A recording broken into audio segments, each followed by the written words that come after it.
I spent 33 years perfecting the art of invisibility just to survive my father's dinner parties. But last night, somewhere between the second bottle of wine and the dessert course, he looked me in the eye and finally called me worthless in front of everyone. I almost believed him. Then, 12 hours later, a United States senator called my personal line to tell me that my signature was actually worth millions, and it was the only thing keeping my father out of prison. The driveway leading up to my parents' house always felt longer than it actually was. It was a quarter-mile of crushed white stone that crunched loudly under the tires of my 10-year-old sedan. Announcing my arrival like a trumpet blast I never asked for, I gripped the steering wheel until my knuckles turned the color of old parchment. This was the ritual. Every third Sunday of the month, I drove 45 minutes out of the city to the sprawling colonial estate in the suburbs, parked my sensible car between a gloss-black luxury SUV and a vintage convertible, and walked into the lion's den. I checked my reflection in the rearview mirror. I was 33 years old. I managed complex logistics for a mid-sized shipping firm.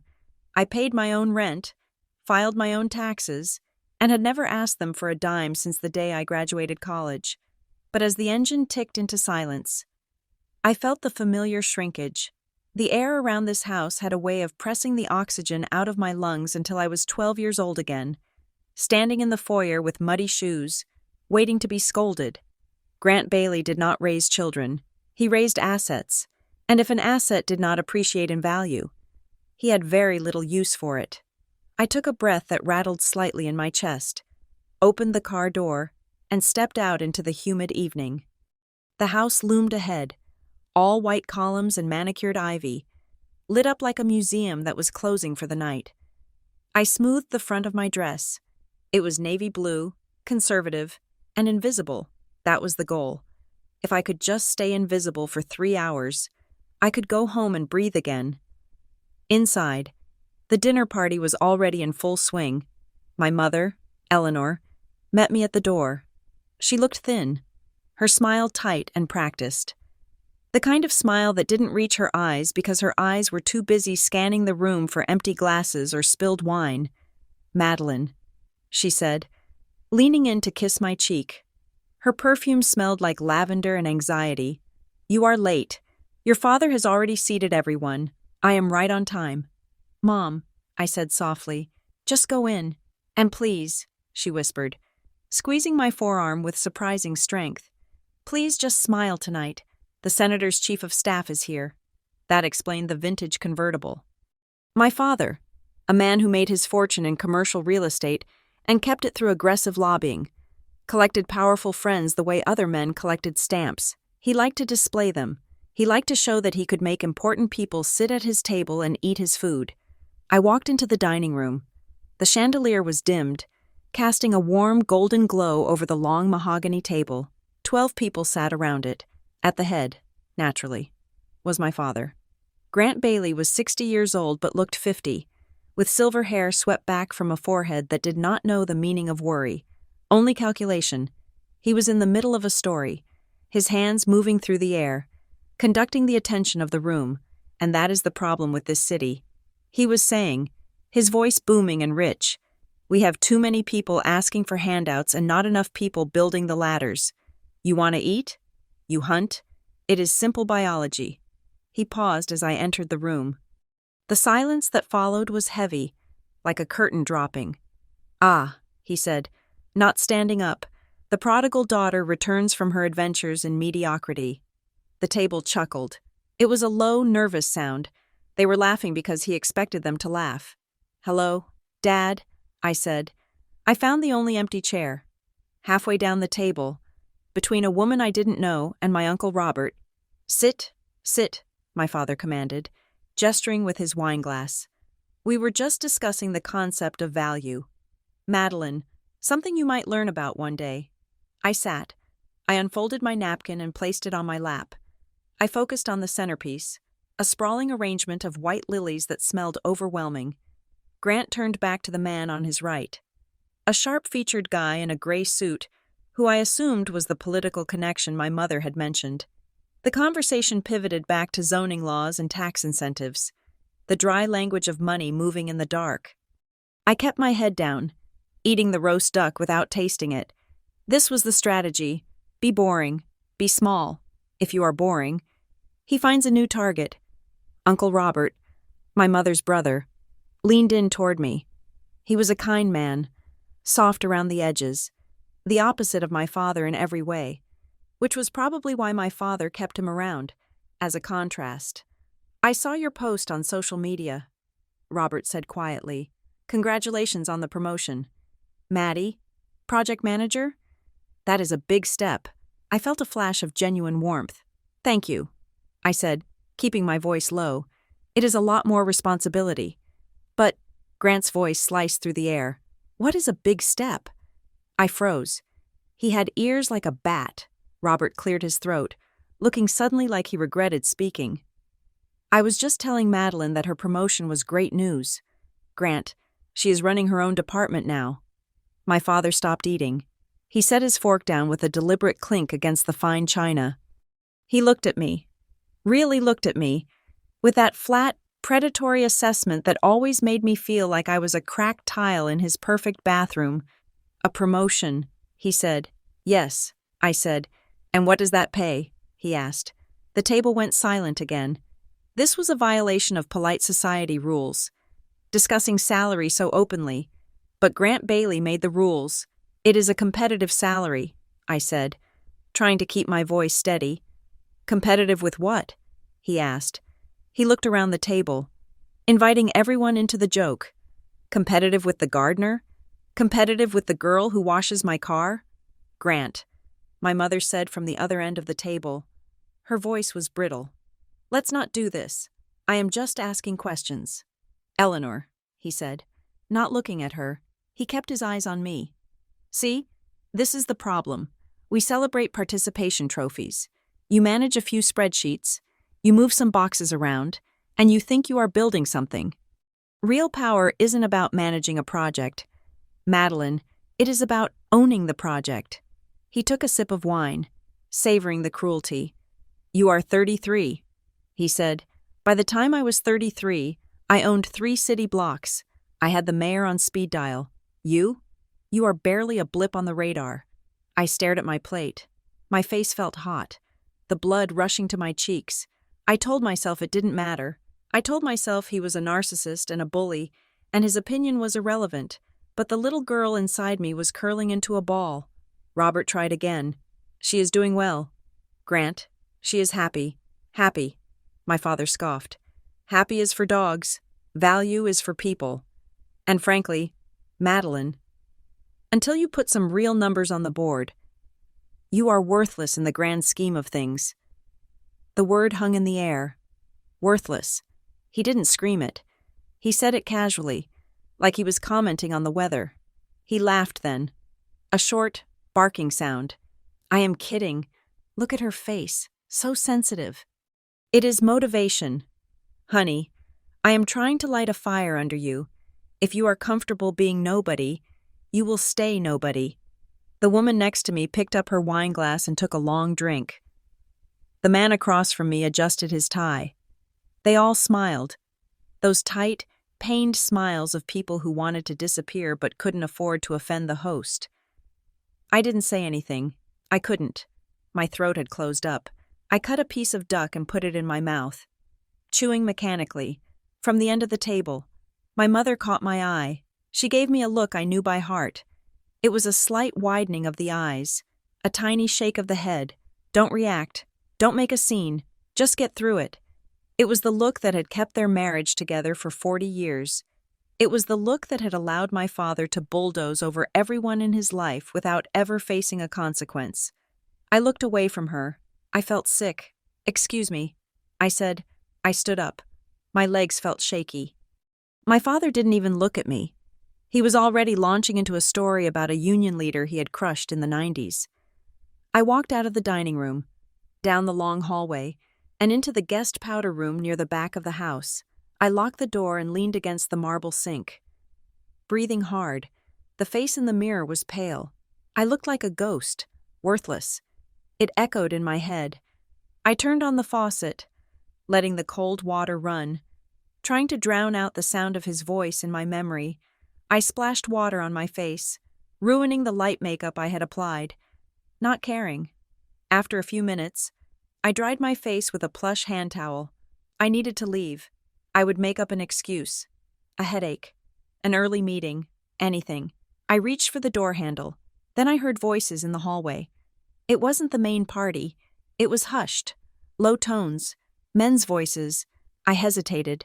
The door was thick, but the hallway floor was hardwood, and sound carried. Worried about the timeline on the vote. One voice said, "It was the political guy. The one next to my father. Don't worry about the vote." A second voice answered. It sounded like Mr. Henderson, one of my father's oldest business partners. "Grant has the council locked down." "Yeah, but the paper trail." The first voice said, "The ethics committee is sniffing around the redevelopment deal on 4th Street.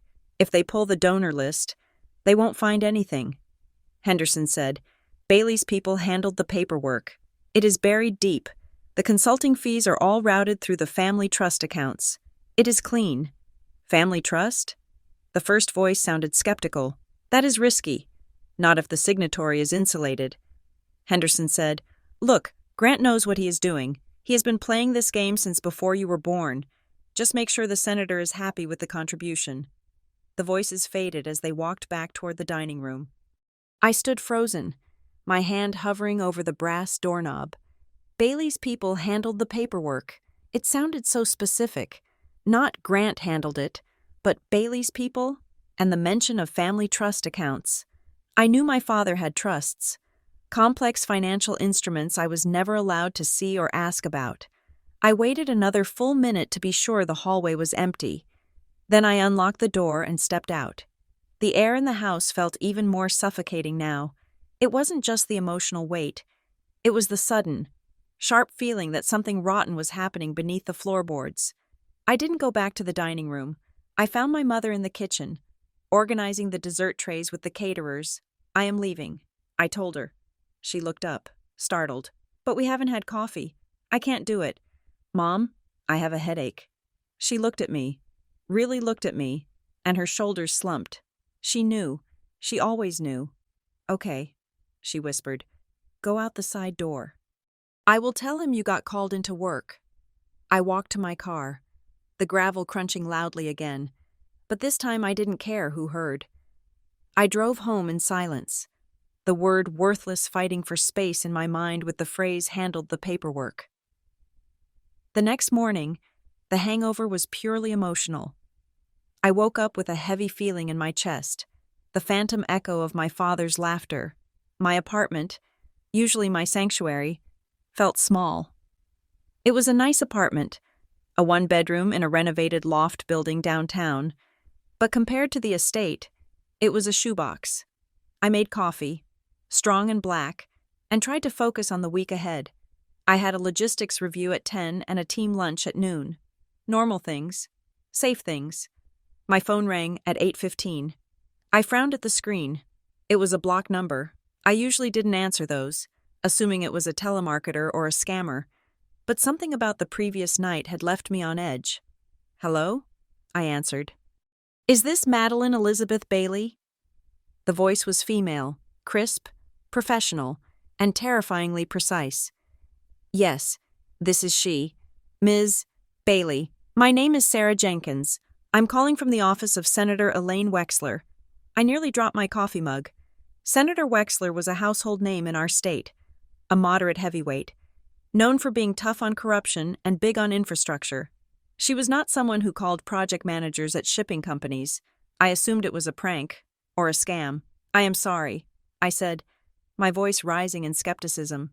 "Who is this?" "Sarah Jenkins. From Senator Wexler's office. I am the Deputy Chief of Staff. The Senator has asked me to reach out to you regarding a matter where your name appears in official materials currently under review." My stomach dropped. Official materials. Is this about a donation?" I asked, my mind flashing back to the conversation I overheard. "I cannot discuss the details over the phone. Ms.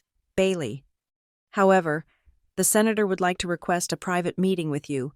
We have an opening tomorrow morning at 9 o'clock. I have a job, I stammered. I can't just— Ms. Bailey, the woman cut in, her voice softening slightly but losing none of its authority.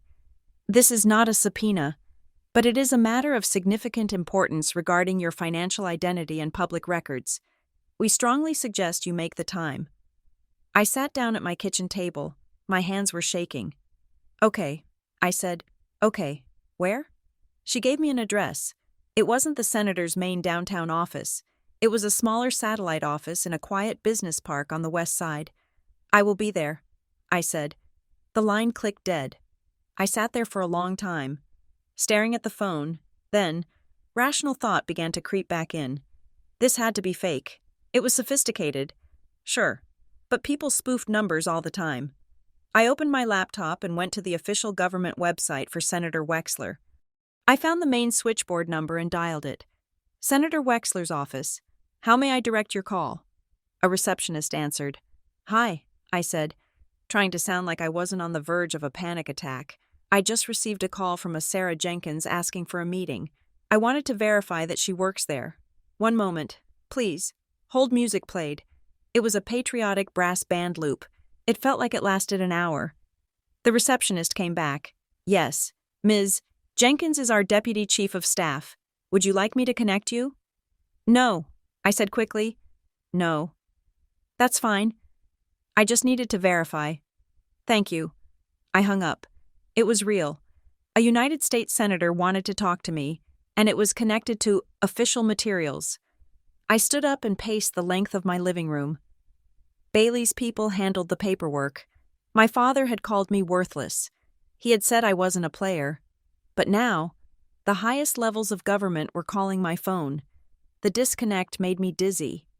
I showered and dressed for work, putting on my armor, a gray blazer, black slacks, sensible heels. I needed to be normal. I needed to go to my office and look at spreadsheets and pretend that the floor wasn't tilting under my feet. When I got to work, the routine usually soothed me. The hum of the servers, the smell of industrial carpet cleaner, the predictable complaints about shipping delays. But today, everything felt sharp and hostile. I sat at my desk and logged into the company portal. It was payday. I always checked my pay stub first thing in the morning, a habit from my early 20s when funds were tight. I clicked on the payroll tab. A red error message popped up. Action required. Verification hold. I frowned. That had never happened before. I clicked the details. Direct deposit has been suspended pending identity verification. Please contact Human Resources. My heart began to hammer against my ribs. I closed the tab and opened my profile settings. I wanted to see if my bank account number had been changed. The bank account number was the same, but under contact information, there was a secondary email address listed below my work email. M. Bailey, Consulting, Group Secure-Mail, Net. I stared at the screen. I had never created that email address. I had never seen that domain before. It wasn't a company email. It wasn't my personal Gmail. It was something else. I felt a cold prickle of sweat on the back of my neck. It felt like someone was standing behind me, breathing on my neck. I spun around in my chair. The office was bustling with normal activity. Dave from accounting was eating a bagel. The receptionist was laughing on the phone. No one was watching me, but someone had been inside my profile. I grabbed my phone and took a picture of the screen. Then, acting on instinct, I didn't call HR. I didn't want to alert anyone yet. I went to the change log. Last modified. 4 months ago by admin. 4 months ago. Someone had added that email 4 months ago. I felt exposed, naked. The safety of my quiet, competent life was dissolving like sugar in hot water. I spent the rest of the day in a fog. I answered emails. I sat in meetings. I nodded at the right times. But my mind was miles away. I was thinking about the dinner, the voices in the hallway, the senator, the email address. By the time I left work, the sun was setting. I sat in my car in the parking garage, the engine idling. I checked my bank app on my phone. My checking account was fine. My savings account was fine. But the fear wouldn't go away. My phone buzzed in the cup holder. A text message. It was my father. Dinner was fine. Don't be sensitive. We just want you to do better. I stared at the words. Classic Grant Bailey. Rewrite history. Minimize the damage. Frame the abuse as help. I felt a surge of anger so pure it almost made me dizzy. Then, 3 dots appeared. He was typing again. Where are you tomorrow? My breath caught. It was a simple question, but coming from him, right now, it felt loaded. He never asked where I was. He didn't care where I was. As long as I showed up for the mandatory dinners, why was he asking? Did he know about the senator? Did he know about the call? If his people handled the paperwork, did his people also monitor the fallout? I typed back, my fingers trembling slightly. Work. Why? I waited. 1 minute, 2 minutes. He didn't reply. I put the phone down and put the car in reverse. I drove out of the garage and into the city traffic. Every pair of headlights in my rearview mirror looked suspicious. Every black SUV looked like one of his. I was going to meet the senator. I was going to find out what was happening. And for the first time in my life, I wasn't going to ask my father for permission. He had called me worthless. He was about to find out just how wrong he was. But as I merged onto the highway, gripping the wheel, I realized I wasn't driving toward victory. I was driving toward a cliff edge, and I had no idea how deep the drop was. The address Sarah Jenkins had given me led to a nondescript business park on the western edge of the city, the kind of place populated by dental supply warehouses and title insurance companies. It was a single-story brick building with tinted windows and no signage other than a suite number above the door. I sat in my car for 10 minutes, checking my lipstick in the rearview mirror, trying to slow the frantic rhythm of my heart. This was not the marble-columned seat of power I had expected. It was quiet, anonymous, and terrifyingly serious. I walked to the door at exactly 9 o'clock. There was no buzzer, just a heavy glass door that opened into a small, beige waiting room. A woman sat behind a reception desk that looked like it had been bought at an office surplus auction. She didn't smile, but she didn't scowl either. She looked like she measured her life in file folders. Name, please, she said, her hands hovering over a keyboard. Madeline Bailey, I said. My voice sounded thin in the quiet room. She typed for a moment, then looked up. Please place your driver's license on the scanner. I fumbled with my wallet, my fingers slipping on the leather. I placed the plastic card on the small device. It whirred softly. Thank you. Ms. Bailey, Sarah will be right out. I sat in one of the 2 chairs against the wall. There were no magazines. There was no television playing a 24-hour news cycle. There was just the low hum of the air conditioning and the sound of my own shallow breathing. This lack of performative comfort unnerved me more than a security detail would have. It signaled that they didn't care about impressing me. They only cared about what I knew. A moment later, a heavy door opened and a woman stepped out. She was in her late 30s, wearing a charcoal suit that fit perfectly. Her hair was pulled back in a severe bun, and her glasses were thick-framed and practical. Ms. Bailey, she said, extending a hand. I am Sarah Jenkins. Thank you for coming on such short notice. Her handshake was firm, dry, and brief. She led me back through a maze of cubicles where people worked in hushed tones. There were no campaign posters on the walls, no smiling photos of the senator shaking hands with babies, just maps of the district, whiteboards covered in timelines, and stacks of paperwork that reached halfway to the ceiling. We entered a small conference room at the back. It had a round table and 4 chairs. Sitting in one of them, reviewing a document with a red pen, was Senator Elaine Wexler. I recognized her immediately. Of course, I had seen her on the news 100 times, usually standing behind a podium fighting for water regulations or transportation funding. In person, she looked smaller, tired, and intensely focused. She looked up as I entered, capping her pen with a sharp click. Madeline, the senator said. Standing up, she didn't smile, but her expression was not unkind. It was the face of a doctor delivering a complex diagnosis. Thank you for being here. I shook her hand. It felt surreal. Senator, I said, I I am not sure why I am here. Please, sit, she said. Sarah closed the door and took a seat next to the senator. I sat opposite them, clutching my purse in my lap like a shield. I will be direct. Madeline, the senator began. We value your time. My office is currently conducting a preliminary review of several contracts related to the West Side redevelopment project. Are you familiar with it? I shook my head. Vaguely.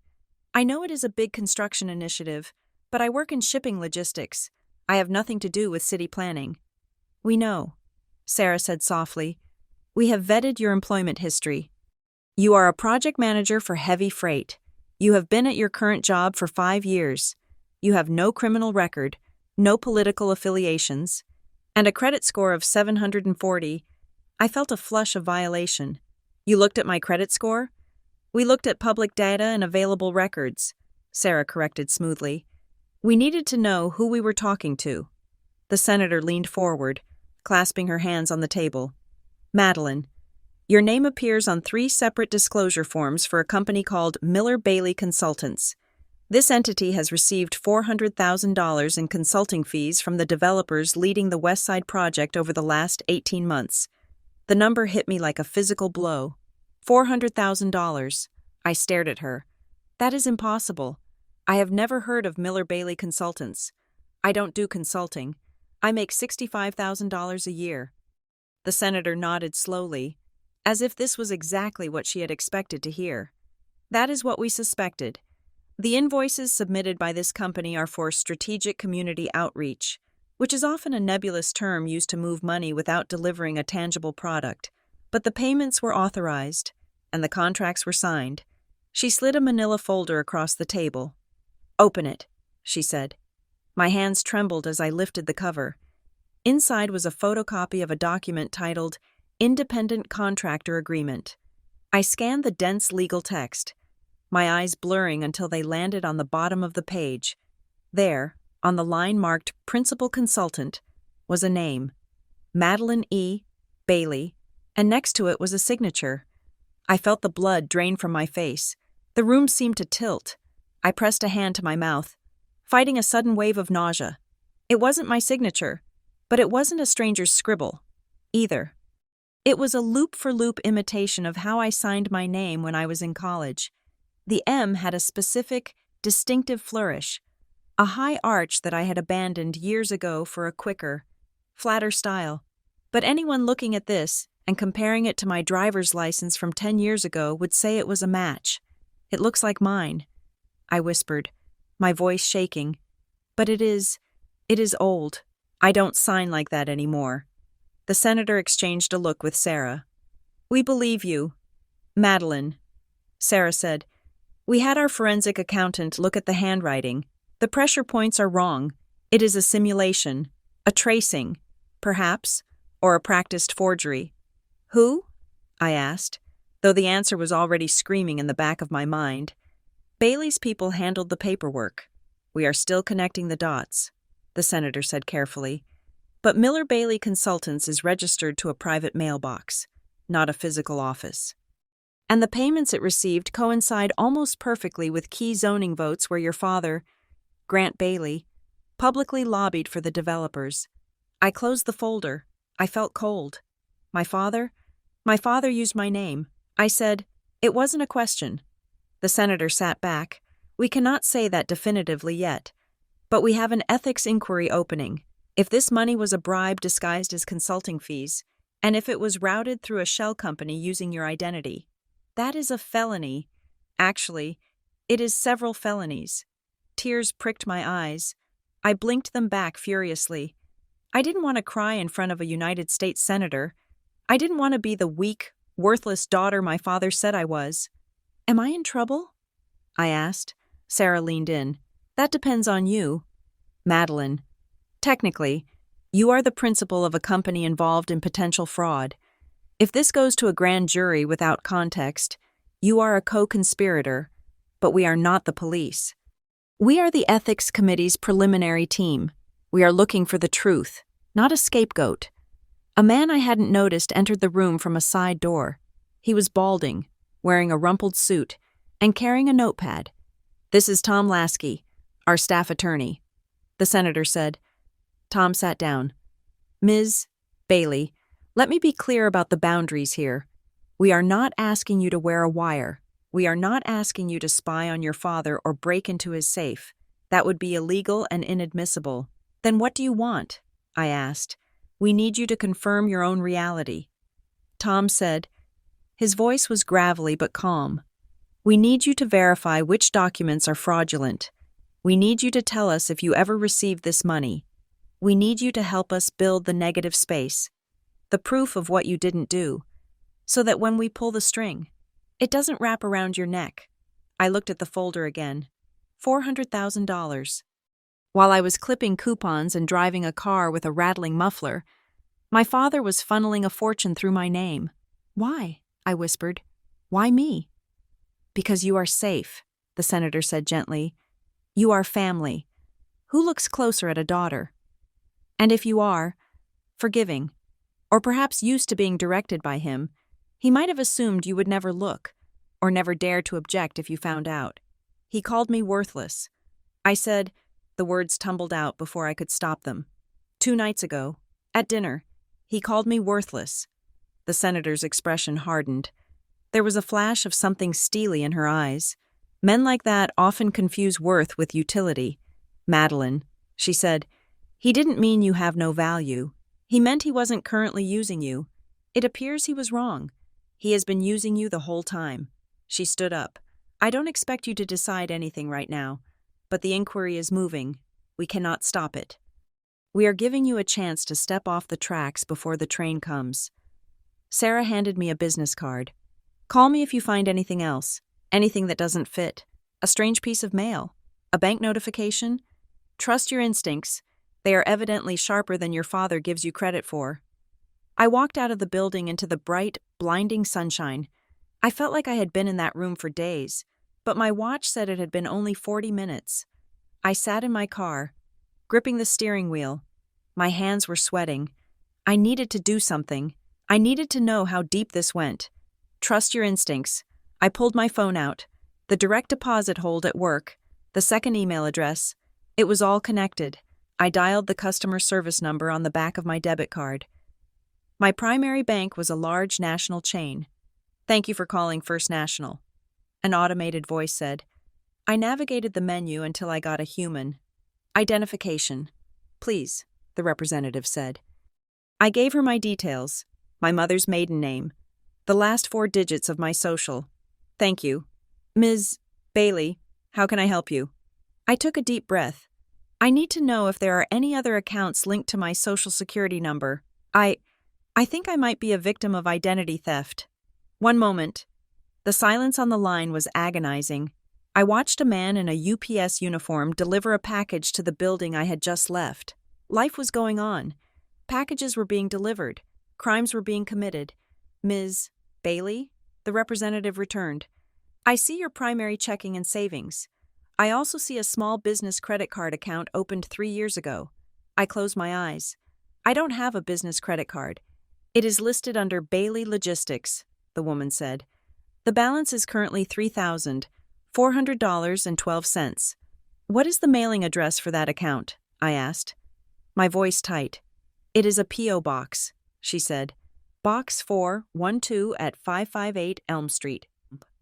That wasn't my address. That wasn't my parents' address. Okay, I said. Thank you. Do not close it yet. Just freeze it, please. I hung up and typed the address into my GPS. 558 Elm Street. It was 20 minutes away, in a strip mall near the old industrial district. I started the car. The drive was a blur. I didn't listen to the radio. I just replayed the dinner in my head, winners and losers. My father's laugh, the way the guests smiled. They all knew, or they suspected. I was the only one in the room who didn't know I was the bagman. I pulled into the parking lot of the strip mall. It was a sad little row of shops, a vape store, a payday loan center, and a place called the mailroom. I walked into the mailroom. It smelled of cardboard and packing tape. A young guy with a nose ring was behind the counter, scrolling on his phone. Can I help you? He asked, barely looking up. Hi, I said. I am inquiring about a box here, box 412. He looked at me then. You got a key? No, I said. I lost it, but it is in my name. Madeline Bailey. He tapped on his computer. Bailey. Yeah. Box 412, registered to a Madeline Bailey and a Grant Bailey, my father's name. There it was. I need to see who picks up the mail. I said. He laughed. Lady, I can't tell you that. Privacy policy, unless you have a warrant. I ain't telling you who walks in the door. Please. I said, it is important. He shrugged. Look, lots of business folks use this place. They like that we don't ask questions. We got lawyers. We got developers. We got people hiding from their ex-wives. As long as they pay the rental fee. We don't care. Developers. Does a tall man, silver hair, expensive suits come in? I asked. He hesitated. Maybe. We get a guy who sends a courier mostly. Sometimes a driver. Once in a while. An older lady. Looks nervous. An older lady. My mother. The ground seemed to drop out from under me. My mother. Eleanor Bailey, who spent her life smoothing napkins and apologizing for the weather. She was picking up the mail? I walked out of the shop without another word. I felt sick, physically sick. I sat in my car and leaned my head against the steering wheel. Betrayal wasn't a sharp knife. It was a dull, heavy blanket that suffocated you. I grabbed my phone and dialed my mother's number. Hello? Her voice was light, airy. She was probably arranging flowers or directing the housekeeper. Mom, I said, I am coming over. Oh, that is lovely. Dear, but your father is at the club playing golf. He won't be back until… I know where Dad is. I cut her off. I need to see you. Something in my voice must have registered, because she went quiet. Is everything all right? Madeline? I will be there in 30 minutes. I said. I drove to the estate faster than I ever had. The gates were open. I pulled up the long driveway, ignoring the grandeur that usually intimidated me. Today, the white columns just looked like whitewashed bones. My mother was waiting in the sunroom. She had tea set out. She was trying to make it normal. I didn't sit down. Mom, I said, do you have a key to a mailbox on Elm Street? She froze. The teapot in her hand clinked against the china cup. A tiny drop of Earl Grey spilled onto the white tablecloth. I don't know what you mean, she said. Her eyes darted to the window. Don't. I said. I walked closer to her. I saw the fear in her eyes. It was the same fear she had at dinner when Dad started drinking. Mom, I went to the mailbox place. The clerk described you. He said an older lady, looking nervous, picks up the mail. She set the teapot down. Her hands were shaking. Madeline, please, you are upsetting yourself over nothing. Nothing? I asked. My name is on a consulting firm. Mom, a firm that took $400,000. Did you know that? She flinched. 400? No. I didn't know it was that much. So you knew. She collapsed into a wicker chair, looking suddenly very small. Grant told me it was just for tax purposes, she whispered. He said it was a way to keep assets in the family. He said it was normal business. Madeline, everyone does it. You forged my signature? I asked. No, she cried. I never signed anything. He has a stamp, or he does it himself. I just pick up the statements. He told me to never let you see them. Why? I asked, my voice cracking. Why hide it if it is normal? Because he didn't want you to worry, she insisted, grasping for the lie he had fed her. He said you get overwhelmed easily. He said you don't understand high finance and you would just ask a million questions and slow everything down. He said he was handling the grown-up stuff for you. Handling the grown-up stuff. As if I were a toddler playing with blocks. Not a 33-year-old woman with a career. Mom, I said softly, this isn't high finance. This is fraud. The senator called me. She went white. The senator? Yes, they are investigating him. And because he used my name, they are investigating me. She put her hands over her mouth. Oh, God, Grant said. Grant said he had the senator handled.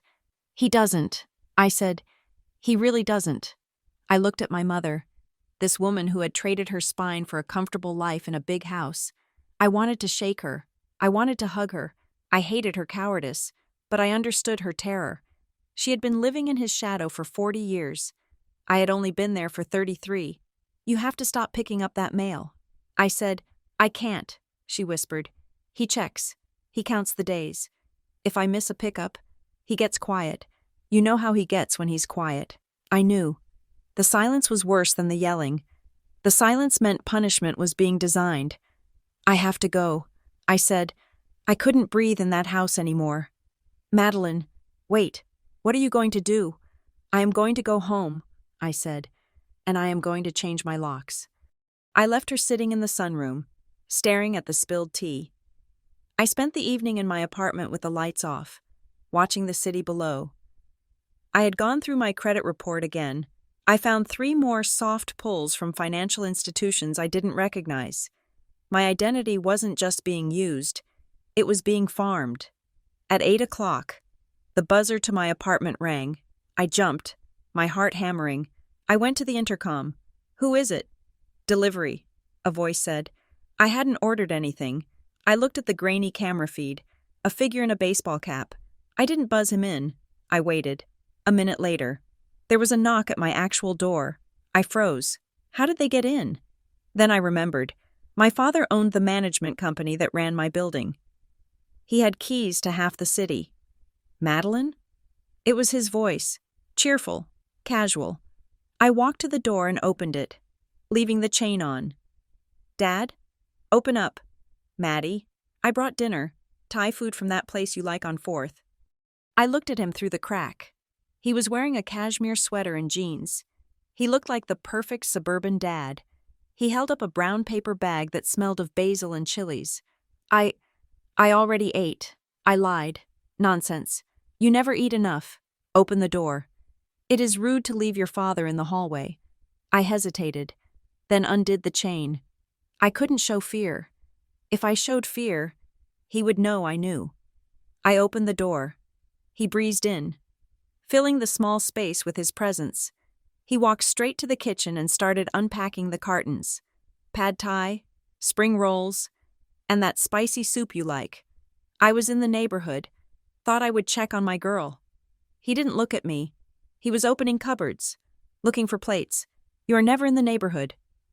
Dad, I said, staying by the door. I have business everywhere. Madeline, you know that. He found the plates. He set the table. He was moving with a manic energy that put me on edge. Sit. Let's eat. I sat. I wasn't hungry. The smell of the food made my stomach turn. So, he said, dishing out noodles. What did you do today? You said you were working? Yes. I said, just meetings? Busy day? Very. He took a bite of a spring roll. Chew, swallow, smile. You know, I ran into Bob Henderson today. He said he thought he saw your car over on the west side, near the industrial park. My blood ran cold. He was tracking me, or he had people tracking me. I had to go to the post office. I said, a lie, a weak lie. The post office? He raised an eyebrow. You have a post office right next to your work. Why go all the way out there? I just needed a drive. I said, to clear my head. He stopped eating. He put his fork down. The jovial mask slipped. Just a fraction. Clear your head? From what? Is something bothering you? Madeline? His eyes were blue ice. He was scanning my face for a micro-expression.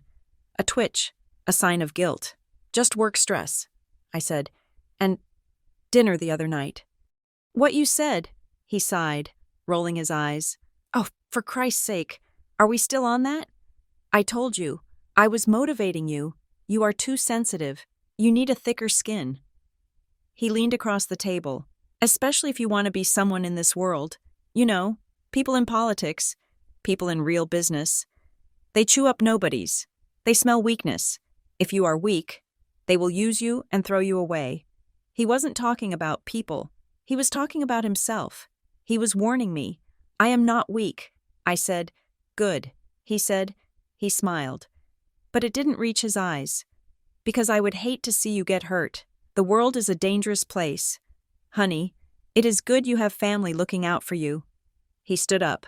Well, I have to run. Late meeting. Enjoy the food. He kissed the top of my head. It felt like a brand.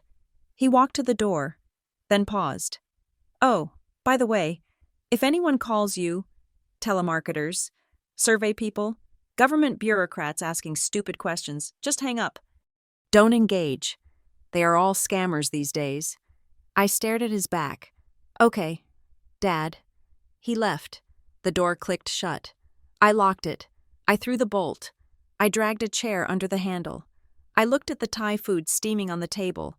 I grabbed the bag and threw it all in the trash. Every carton. He knew. He knew I had met with someone. He knew I was asking questions. I walked to the window and looked down. I saw his black SUV pull away from the curb. It wasn't a mistake. It wasn't a misunderstanding. The senator meeting hadn't been a random lottery ticket. It was a collision. I was standing on the tracks, and the train was coming. But for the first time, I realized the train wasn't coming from the outside. The train was the man who had just brought me dinner, and I had to derail it before it crushed me. I pulled out the business card Sarah Jenkins had given me. I programmed the number into my phone under a fake name, Pizza Delivery. Then I went to my closet and pulled out a shoebox. I put the card inside. I put my spare car key inside. If he wanted to play spy games, fine, but he forgot one thing. I was a project manager. I knew how to track things. I knew how to organize chaos. And I knew exactly where he lived. He thought I was a nobody. I was about to become his worst nightmare.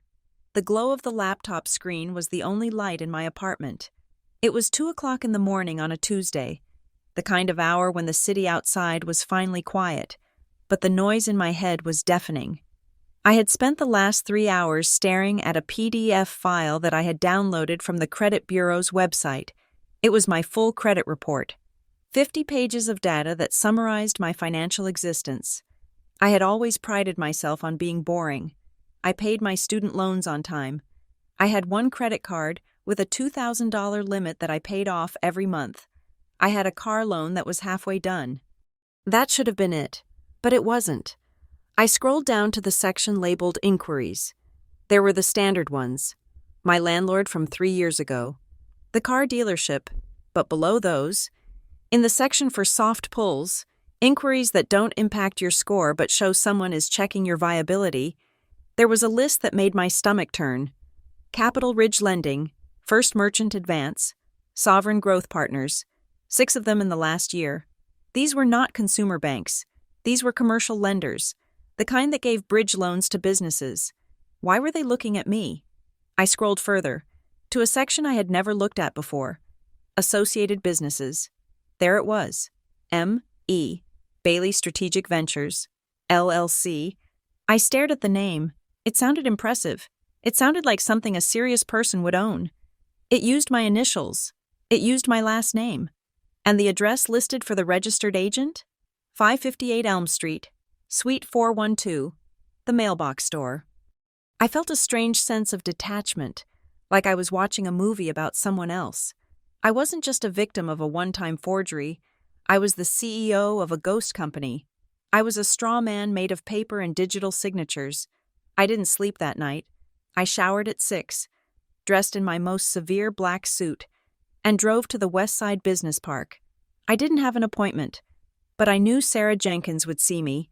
When I walked into the reception area, the woman at the desk didn't ask for my ID this time. She just picked up the phone. "She is here," she said quietly. 2 minutes later, Sarah appeared. She looked like she hadn't slept either. "Come back," she said. We went to a different room this time, a small office with no windows, just walls covered in whiteboards. A man I hadn't met was sitting at a computer terminal. He was younger than the others, with rolled-up sleeves and a tie that had been loosened hours ago. "Madeline, this is David, our forensic accountant." Sarah said, "Show her." David didn't say hello. He just turned the monitor so I could see it. "We ran the entity name you found," David said. M.E. Bailey Strategic Ventures. It is a classic pass-through entity. He clicked a mouse, and a spiderweb of lines appeared on the screen. Here is the money coming in, he said, tracing a thick green line, 200,000 from a PAC connected to the redevelopment union, 50,000 from a construction subsidiary, another 75,000 from a consulting firm in Delaware. And here's where it goes, he continued, tracing red lines exiting the box. 80% of it goes to Grant Bailey Holdings. 10% goes to Civic Forward, a nonprofit your father sits on the board of, and the rest? It stays in the account to pay taxes and fees, so the IRS doesn't get suspicious. He looked up at me. Basically, your father is taking bribes and campaign donations that exceed the legal limits, washing them through your company to make them look like business income, and then paying himself. He is using your clean credit and your lack of political profile to bypass federal election laws. I looked at the screen. The red lines looked like veins. My veins. How long? I asked. The LLC was formed 4 years ago, David said, but the activity spiked in the last 18 months. I sat down in the nearest chair. 4 years ago. That was around the time I had moved into my new apartment, the time my father had generously co-signed my lease, claiming it would help me get a better rate. He must have used that paperwork to grab my personal data. Is it enough to arrest him? I asked. Sarah leaned against the doorframe, her arms crossed. It is enough to start a war, she said. But for an arrest? We need to prove intent. We need to prove he did it, and not some rogue accountant. And we need to prove you didn't know. I didn't know. I said, we believe you, Sarah said. But a jury might look at the fact that the company pays your taxes and think you were a silent partner. My taxes? I blinked. David nodded. The LLC pays the taxes on the income it generates. It is filed under your Social Security number. If you look at your tax returns from the last few years, did you ever wonder why your refund was smaller than it should be? Or why your accountant? Does your father recommend an accountant? Yes, I whispered. Mr. Gelson. He has done my taxes since I was 22. David grimaced. Mr. Gelson is likely filing 2 schedules for you, one you see and one you don't. He is combining your project manager's salary with the consulting income, paying the tax bill from the hidden account, and presenting you with a sanitized return. I felt a wave of nausea. Mr. Gelson, the nice old man who gave me peppermint candies and asked about my dating life, he was in on it too. Everyone was in on it. I went to work, but I was useless. I sat at my desk and watched the cursor blink. I was waiting for the other shoe to drop. It dropped at 12:30. My phone rang. It was my father. I stared at the screen. Dad. The word felt like a lie. I took a deep breath, picked up a pen, and opened my notebook. I wrote down the time, 12:32 p.m. Hello? I answered. I tried to keep my voice neutral. Maddie. He sounded exuberant, warm, the voice he used when he was closing a deal or charming a waitress. How is my girl today? I am fine. Dad? Working? Good. Good. Work is good. Keeps the mind sharp. He paused. I could hear the faint sound of classical music in the background. He was probably in his study. I was just sitting here looking at some old photo albums, he said. His voice took on a wistful, nostalgic quality. I found that picture of us at the lake house. You were, 7? You were crying because you scraped your knee, and I told you to get back on the bicycle. Do you remember? I remembered. I remembered he had told me to stop blubbering or he would leave me there. I remember. I said, I know I was hard on you. Maddie, he said, his voice dropping to a confidential register, maybe too hard sometimes. But I just wanted you to be tough. The world is such a brutal place. I wanted to make sure you could handle it. I hope you know that. I hope you know everything I did was for you, to build a legacy you could be proud of. My grip on the phone tightened. He was rewriting history again. But why? Why the charm offensive now? I know you did what you thought was right. I said carefully. Exactly, he said. Family is everything. We build walls to protect our own. Then came the pivot. It was so smooth. If I hadn't been looking for it, I would have missed it. Speaking of protecting our own, he said, keeping his tone breezy. I am doing some estate planning, just moving some assets around, refinancing a few of the commercial properties to get a better interest rate. The bank is being a real pain about the Patriot Act compliance stuff. Oh? I said, yeah, bureaucrats. Anyway, they need a fresh scan of everyone's Social Security card who is listed on the trust beneficiaries. I can't find the copy I made of yours years ago. Can you snap a photo of it and text it to me? Or just bring the card over tonight? The heir left the room. He needed the physical card, or a high-resolution image. Why? Had the senator's inquiry triggered a flag? Did he need to open a new account to move the money before it was frozen? Or did he need to verify my identity to a nervous banker who was asking questions? I looked at the notebook where I had written the time. I don't have it on me. I said. He laughed. Well, check your purse. It is not in my purse. I said.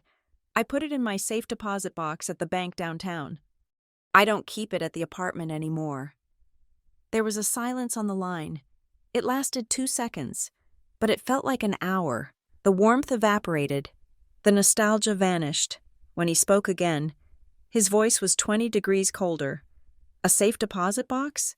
Since when do you have a safe deposit box? Since a few months ago. I lied. I read an article about identity theft. I thought it was safer. You are lying, he said flatly. I am not. Dad, I can go get it on Saturday. I need it today. Madeline, he snapped. His voice was no longer smooth. It was jagged. I am trying to secure your future. And you are playing games with me? I am not playing games. I just don't have it. You never have it, he shouted. The sudden volume made me pull the phone away from my ear. You never have the answer. You never have the capability. I ask for one simple thing, one simple piece of administrative help, and you put up roadblocks. Dad, this is why you are where you are, he hissed. This is why you never amount to anything. No trust, no loyalty. You think you are so smart. Hiding your little documents. You are nothing without me. Do you hear me? Nothing. Click. He hung up. I sat there, the silence buzzing in my ears. My hands were shaking, but not from fear. Not this time. They were shaking from adrenaline. He was desperate. He needed that card, and I had said no. For the first time in my life. I had held the line. I looked at my notebook. Under the time, I wrote, Request for SSN card. Denied. Reaction. Hostile. Abusive. Claimed he was doing estate planning. I wasn't just a daughter anymore. I was a witness building a case file. That evening, I didn't go home immediately. I went to a coffee shop on the other side of town, a place where I knew no one would find me. I ordered a black tea and opened my laptop. I needed to secure my digital perimeter. I changed the password to my email. I changed the password to my bank account. I set up two-factor authentication on everything. Then, I started digging. If he had been using my identity for 4 years, he must have had access to my accounts. I went into my email settings. I checked the forwarding rules. Nothing. I checked the filters. Nothing. Then I went to my folders. I had dozens of them. Work, receipts, travel. I scrolled down to the bottom, past the archived folders from 2018. There was a folder labeled Volunteer. I frowned. I had never volunteered for a campaign. I donated to the local animal shelter, but I wasn't political. I clicked on the folder. It was full of drafts, hundreds of them. I opened the first one. It was dated 3 years ago. Subject: Pledge for Councilman Haynes. Body: Dear Councilman, as a local young professional, I support your vision for the waterfront. I opened another. Subject: RSVP for Gala. Body: I would be delighted to attend. They were never sent. They were drafts. I realized with a sick feeling what this was. He wasn't sending them. He was using my drafts folder as a Dropbox.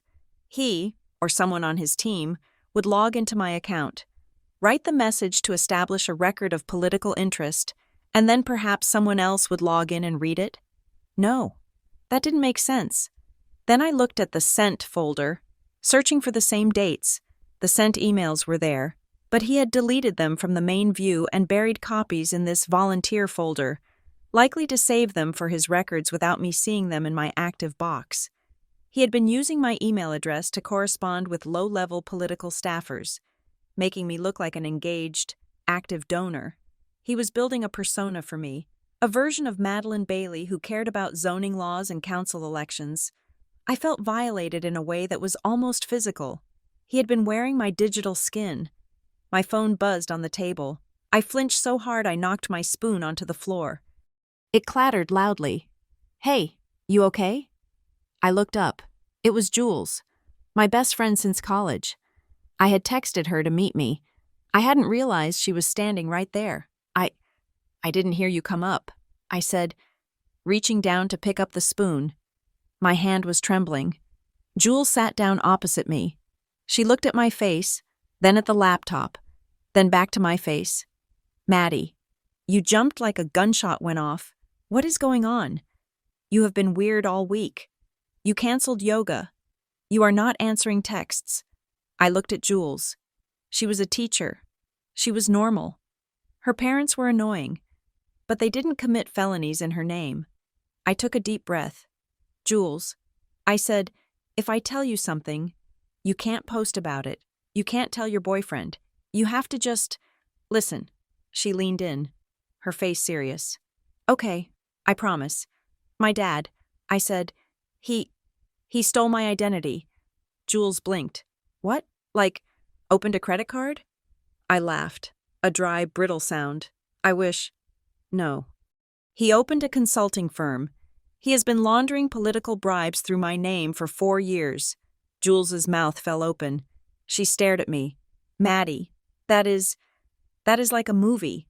Are you sure?" I turned the laptop around and showed her the volunteer folder. I told her about the senator. I told her about the meeting.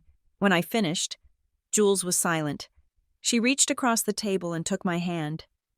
"He is a monster," she said softly. "He called me worthless." I said, my voice broke. "He sat at dinner and called me worthless.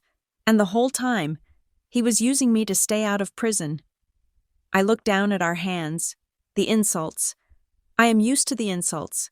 "Jules, I have heard them my whole life. But this? The fact that he looked at me and didn't see a person? He just saw a place to hide his money?" I wiped a tear from my cheek. It makes me feel like I am not even real. Like I am just an extension of him. A tool in his shed. Jules squeezed my hand hard. "You are real. Maddie. You are the most real person I know, and you are going to bury him." "I don't want to bury him," I whispered. "I just want to be free." The next day, I went to the legal aid clinic on 8th Street. Sarah Jenkins had told me I needed my own counsel, someone who didn't work for the senator. The senator's team protected the senator. I needed someone who protected me. The lawyer's name was David Chen. He worked out of a small office that smelled of coffee and old paper. He listened to my story without interrupting, taking notes on a yellow legal pad. When I finished, he took off his glasses and rubbed the bridge of his nose. "It is a classic scenario. Ms. Bailey," he said. "We see it in elder abuse cases, and we see it in families with high-control patriarchs. They don't see the law as a boundary. They see it as an obstacle to be navigated. What are my options?" I asked. "Mr. Chen put his glasses back on. "Well, you have a few. You can cooperate fully with the senator's investigation, which it seems you are doing. That is good. It buys you immunity from prosecution. Usually. But socially? Familially?" He leaned forward. "You have to understand something. Identity theft is a crime. It doesn't matter if it is your father. Under the law, he is a stranger who stole your wallet. You can file a police report.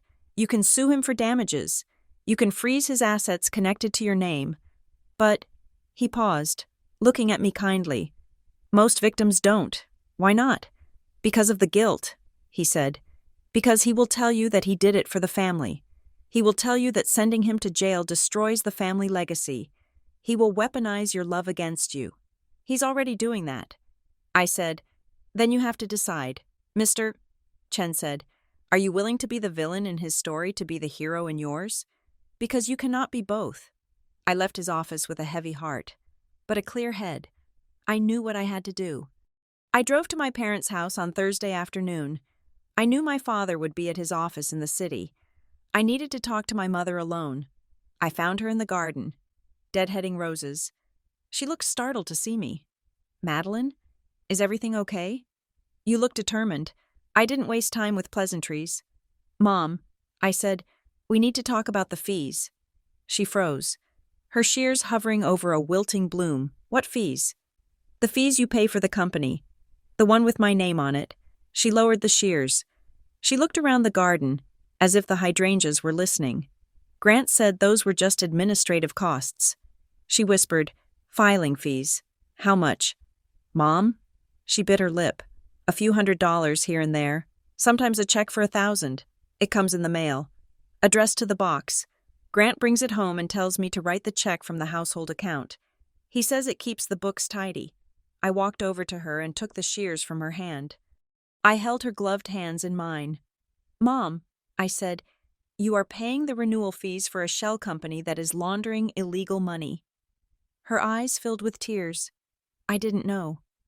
Maddie, I swear, he gets so angry if the paperwork isn't done. He says I am useless with money. So I just do what he tells me." "I know." I said, "I know he says that. He says it to me too." I looked at her. She was trapping herself. By writing those checks, she was creating a paper trail that linked her to the crime. If this blew up, she would go down with him. "You have to stop." I said, "You cannot write another check. Not one." "But he will ask." "Let him ask," I said, my voice rising. "Tell him you lost the checkbook. Tell him you forgot. Tell him anything. But if you sign one more check, you are an accomplice. Do you understand? You could go to prison." "Mom," she gasped. "Prison? Eleanor Bailey?" "Yes," I said. "The senator isn't playing games." She pulled her hands away and covered her face. "Oh, God. What has he done? He has used us. Mom, both of us." I stepped back. I had to set the boundary now. The one I had promised myself I would set.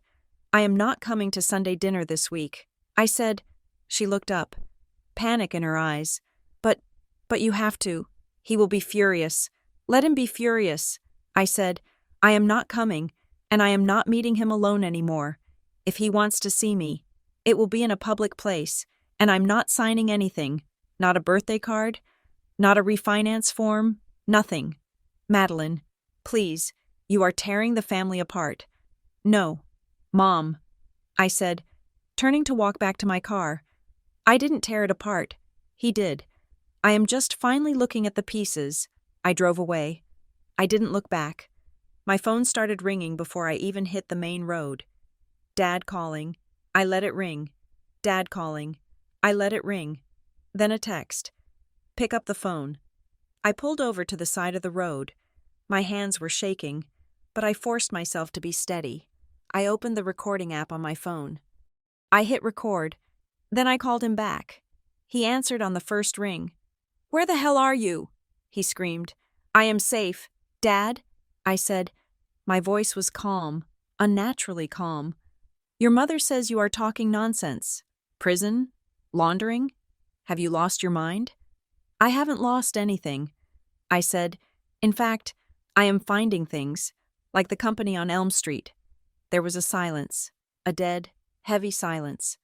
"I don't know what you're talking about," he said. His voice was no longer screaming. It was low, dangerous.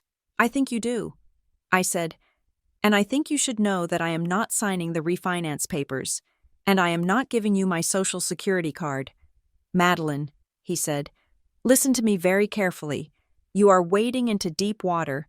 You don't know what is swimming underneath you. I am not afraid of the water anymore." "Dad," I said. I hung up. I sat there in my car, watching the traffic pass by. I felt lightheaded. I had just declared war on Grant Bailey. I checked the recording. It was clear. "You are wading into deep water. A threat." I saved the file. I named it evidence_01. I put the car in gear and drove home. I was done being the victim. It was time to find out just how much damage a worthless daughter could do. The war did not begin with a subpoena. It began with a casserole. 3 days after I told my father I wouldn't sign his papers, my Aunt Linda showed up at my apartment door.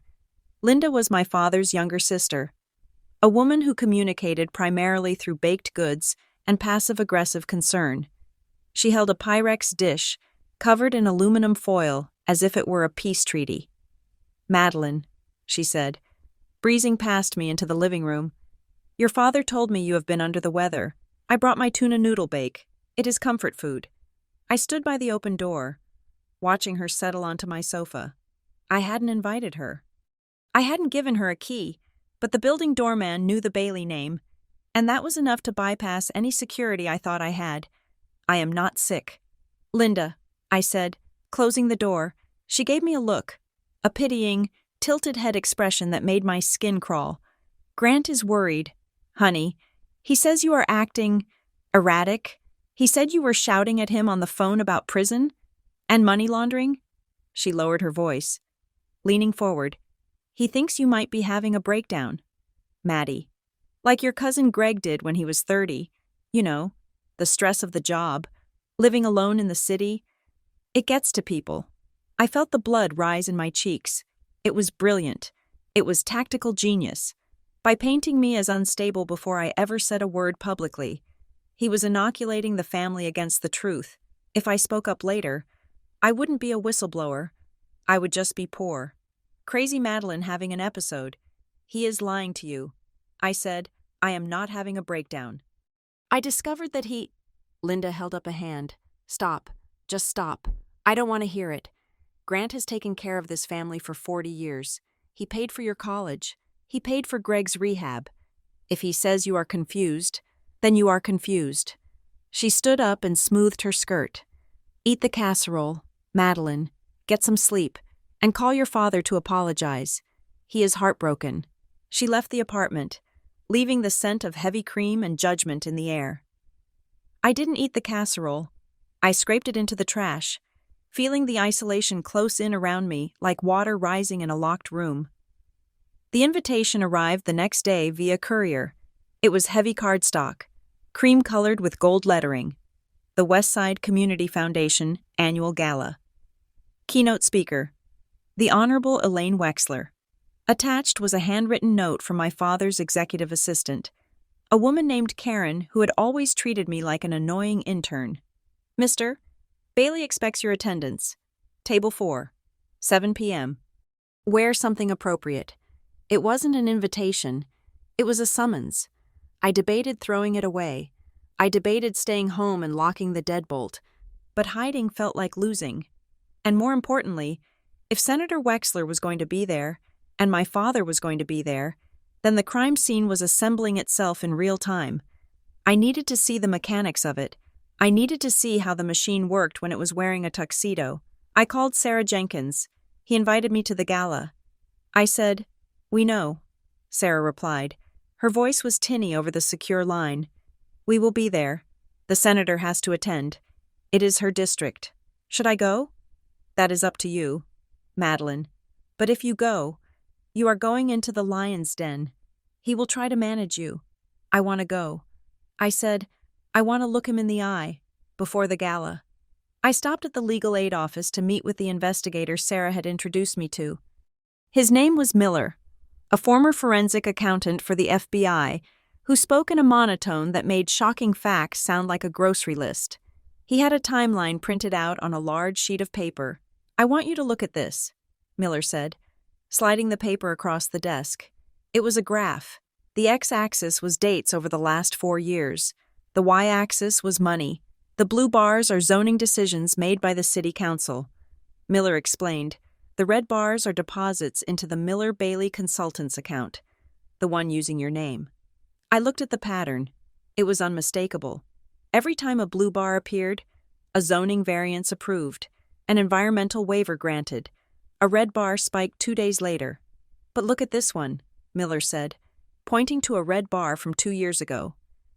October 12th, a deposit of $12,000. I stared at the date. October 12th. The date felt bruised in my memory. That was the week I got laid off, I said softly. Miller nodded. You were unemployed for 2 months between the logistics job and your current role. We checked your tax records. You filed for unemployment benefits. I did. I said, I was terrified. I had $300 in my checking account. I ate instant noodles for 6 weeks. I turned off my heat to save money. Miller tapped the red bar. On the day you filed for unemployment, claiming financial hardship, your father's shell company, using your name, received $12,000 in consulting fees from a construction firm. He then transferred that money to his personal holding company the next morning. The room went silent. I felt a physical pain in my chest. A sharp, twisting knot. He knew I was struggling. I had called him that week, crying, asking if he knew anyone hiring. He had told me, "This is a lesson in self-reliance. Madeline, you need to learn to swim." He watched me drown while he was using my life raft to smuggle gold. It wasn't just greed, it was contempt. He didn't just think I was worthless. He needed me to be worthless. If I was successful, if I had my own money and my own lawyers, I would be a liability. But as long as I was the struggling, mediocre daughter, I was the perfect cover. I will see him tonight. I told Miller, "Be careful." Miller said, "He knows the walls are closing in. Animals are most dangerous when they smell the cage." The gala was held in the ballroom of the Grand Hotel downtown. It was a sea of black ties, sequined gowns, and the distinct, expensive smell of lilies and old money. I wore a black dress I had bought on sale. Simple and severe. I didn't want to sparkle. I wanted to be a shadow. I found table 4. It was near the front. Of course. My father sat at the head, looking tan and vigorous in a custom tuxedo. My mother sat next to him, wearing diamonds I knew were insured for more than my annual salary. She looked brittle, her smile plastered on like a decal. When I approached, my father stood up. He opened his arms as if we hadn't spoken on the phone 3 days ago, as if he hadn't threatened me. "Madeline, look at you. You look fantastic." He hugged me. His grip was tight, his cologne overpowering. He whispered in my ear, his voice a low rumble that the other guests couldn't hear. "Smile. People are watching. Don't embarrass yourself." I pulled away and took my seat.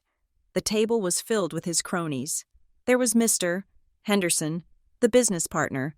There was a councilman I recognized from the news. They all nodded at me. The project manager daughter, dismissing me instantly. I drank water and watched. My father was in his element. He held court, telling stories, laughing at the right moments, touching people on the shoulder. He radiated charisma. It was a performance. I realized, a high-stakes magic show where the trick was making everyone believe he was untouchable. Halfway through the salad course, a man approached the table. He was thick-set, with a heavy jaw and eyes that moved too fast. "Grant, good to see you," the man said. "Ah, Kovan," my father boomed. "Everyone, this is Bill Kovan, the visionary behind the new riverfront district. Kovan, the developer, the man whose money was likely sitting in an account with my name on it." They shook hands. I watched their hands. It was fast, professional. Kovan's left hand rested briefly on my father's forearm, while his right hand clasped my father's palm. In the transfer, a small white envelope passed from Kovan's jacket sleeve into my father's grasp. It wasn't bulky. It wasn't a sack of cash. It was thin. A check? A key? A contract? My father slid it into his tuxedo pocket in one fluid motion, without ever breaking eye contact with the table. "Give my best to the wife, Bill," my father said. "Will do." Grant. It was over in 3 seconds. If I hadn't been looking for it, if I hadn't been trained by the last week of revelations to see the invisible machinery, I would have missed it. I felt a chill ripple through me. I was sitting at a crime scene. A few minutes later, the lights dimmed. The keynote speaker was announced. Senator Elaine Wexler walked onto the stage. She looked different than she had in the small conference room. On stage, she was commanding. She spoke about integrity. She spoke about the responsibility of power. Public trust is not a currency you can trade, she said, her voice echoing in the hall. It is a pact, and when that pact is broken, the foundation of our community crumbles. I watched my father. He was clapping. He was nodding along. He looked like he agreed with every word. The disconnect was psychotic. After the speeches, the room dissolved into mingling. I stood up, needing air. I walked toward the periphery of the room, near the heavy velvet curtains. Madeline. I turned. It was Senator Wexler. She was surrounded by a small orbit of staff, but she stepped out of the circle to speak to me. She didn't smile. She didn't offer a handshake that anyone could photograph. Senator, I said, you held your own at the table. She said quietly. I was watching. I saw them. I whispered, Kovan and my father. There was an envelope. We saw it too, she said. We have a photographer on the mezzanine. I looked up. In the shadows of the balcony, I saw a faint glint of a lens. They are building the case. Madeline, tonight was about connecting the physical players. I looked back at the table. My father was laughing with the councilman. He looks so happy, I said bitterly. He thinks he is winning. Wexler said, that is his weakness. He thinks he is the smartest man in the room. She looked at me, her eyes softening slightly. Go home. Madeline, the next part gets ugly. You don't need to be here for the champagne. I nodded. I turned to leave. But I didn't make it to the exit. As I walked down the long, carpeted hallway that led to the lobby, a hand grabbed my elbow. It wasn't a gentle grab. It was a clamp. I spun around. My father was there. The smile was gone. His face was flushed, his eyes hard and glassy. Leaving so soon? He asked. I have work tomorrow. Dad, let go of my arm. He didn't let go. He steered me into a small alcove near the restrooms, away from the flow of guests. I saw you talking to Wexler, he said. She said hello. I said, she is a politician. She talks to everyone. Don't lie to me. Madeline, you are a terrible liar. You get that from your mother. He released my arm and leaned against the wall, crossing his arms. He took a deep breath, composing himself. When he spoke again, his voice was soft, dangerously soft. Look, I know you are confused. I know you think you found some paperwork that looks scary. You don't understand how business works at this level. There are mechanisms. Mechanisms, I repeated. Is that what we are calling forgery now? He winced, as if I had used a vulgar word. It is asset protection, he said, and it is for you. Who do you think inherits all this when I am gone? The government? The taxman? No. You? I am building this for you. For me? I laughed. It was a sharp, jagged sound. You let me eat ramen noodles while you laundered $50,000 through my name. Dad, I saw the timeline. October 12th. You profited off my poverty. He waved a hand dismissively. That was a liquidity issue. I was moving capital. I would have paid you back. You never paid me back, I almost shouted, then lowered my voice. You never paid me back. You just called me worthless. He stepped closer. He smelled of scotch and mints. Madeline, listen to me. Family loyalty is all you have. In the end, these people, Wexler, the lawyers, the investigators, they don't care about you. They will chew you up and spit you out to get a headline. I am the only one who protects you. Protects me? I stared at him. You are the one putting me in danger. I can fix it, he said. He reached into his pocket, not the one with the envelope, and pulled out his phone. I was looking at houses today. There is a bungalow in prestigious Highland Park. 3 bedrooms, brick, beautiful garden. He held the phone up. I saw a picture of a charming house, a house I could never afford. I can buy it for you cash, he said. Next week. Put it in a trust. You live there rent-free forever. No more mortgage. No more struggling.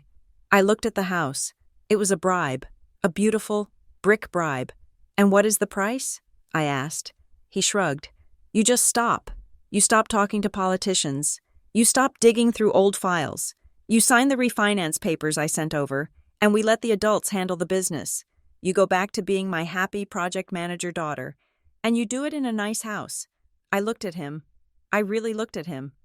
I saw the fear behind the arrogance. He was trying to buy my silence because he couldn't enforce it anymore. "I don't want the house." "Dad," he stared at me. His jaw tightened. "Don't be an idiot. Madeline, this is a one-time offer.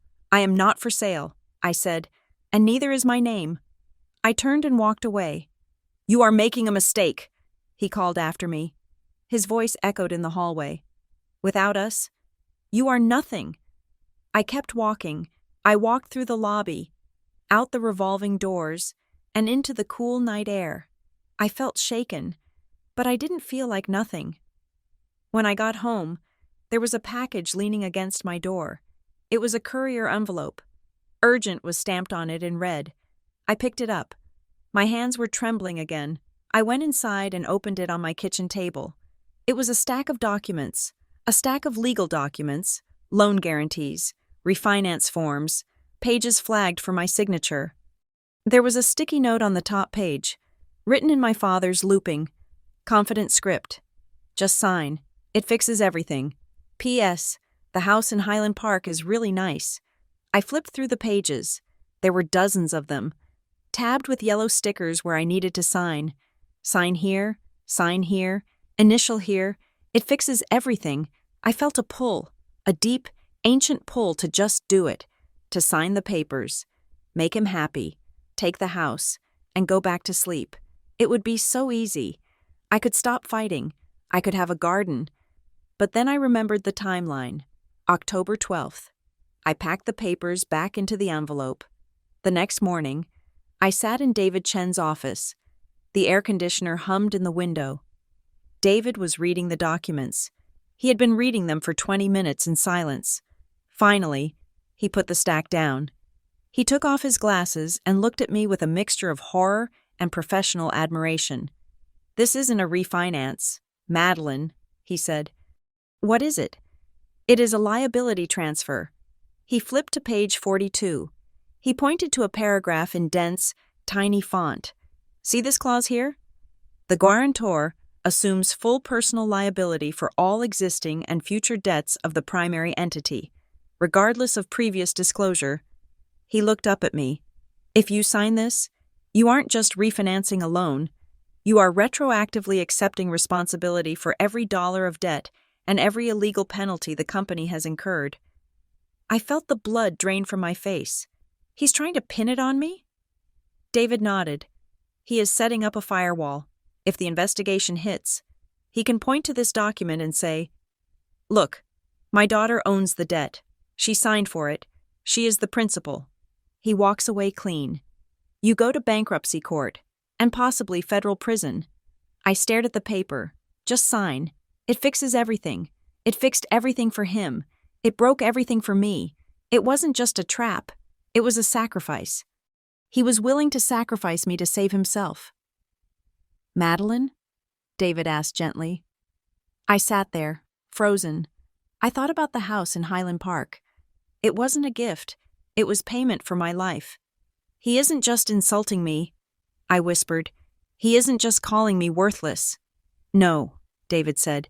"He is engineering a way to make sure you never have a choice. He wants you dependent, or he wants you destroyed." I stood up. I felt a cold, hard clarity settling in my chest. It replaced the fear. It replaced the sadness. "I am not signing." I said, "Good," David said. "But you need to know, when you refuse this, he will escalate. He has tried charm. He has tried bribery. Now he will try force. Let him try." I said, "I took the documents. I'm going to keep these." I said. David nodded. "Put them in a safe place. They are the best evidence of intent we have." I walked out of the office. The sun was shining. The city was loud and busy. I walked to the nearest bank and rented a second safe deposit box, one at a bank my father didn't use. I put the documents inside. Then I took out my phone. I had 3 missed calls from my mother, 2 from my father. I texted my mother, "I am not signing. Don't ask again." Then I turned off my phone. I went to a park bench and sat down. I watched the pigeons fighting over a crust of bread. My father had spent my whole life telling me I was nothing. He had spent the last 4 years using my name to build a fortune, and now he wanted to use my future to bury his crimes. He had made a fatal error. He thought I was the obedient daughter who would do anything to be loved, but he had forgotten to teach me how to be loved. He had only taught me how to survive him, and I was a very good student.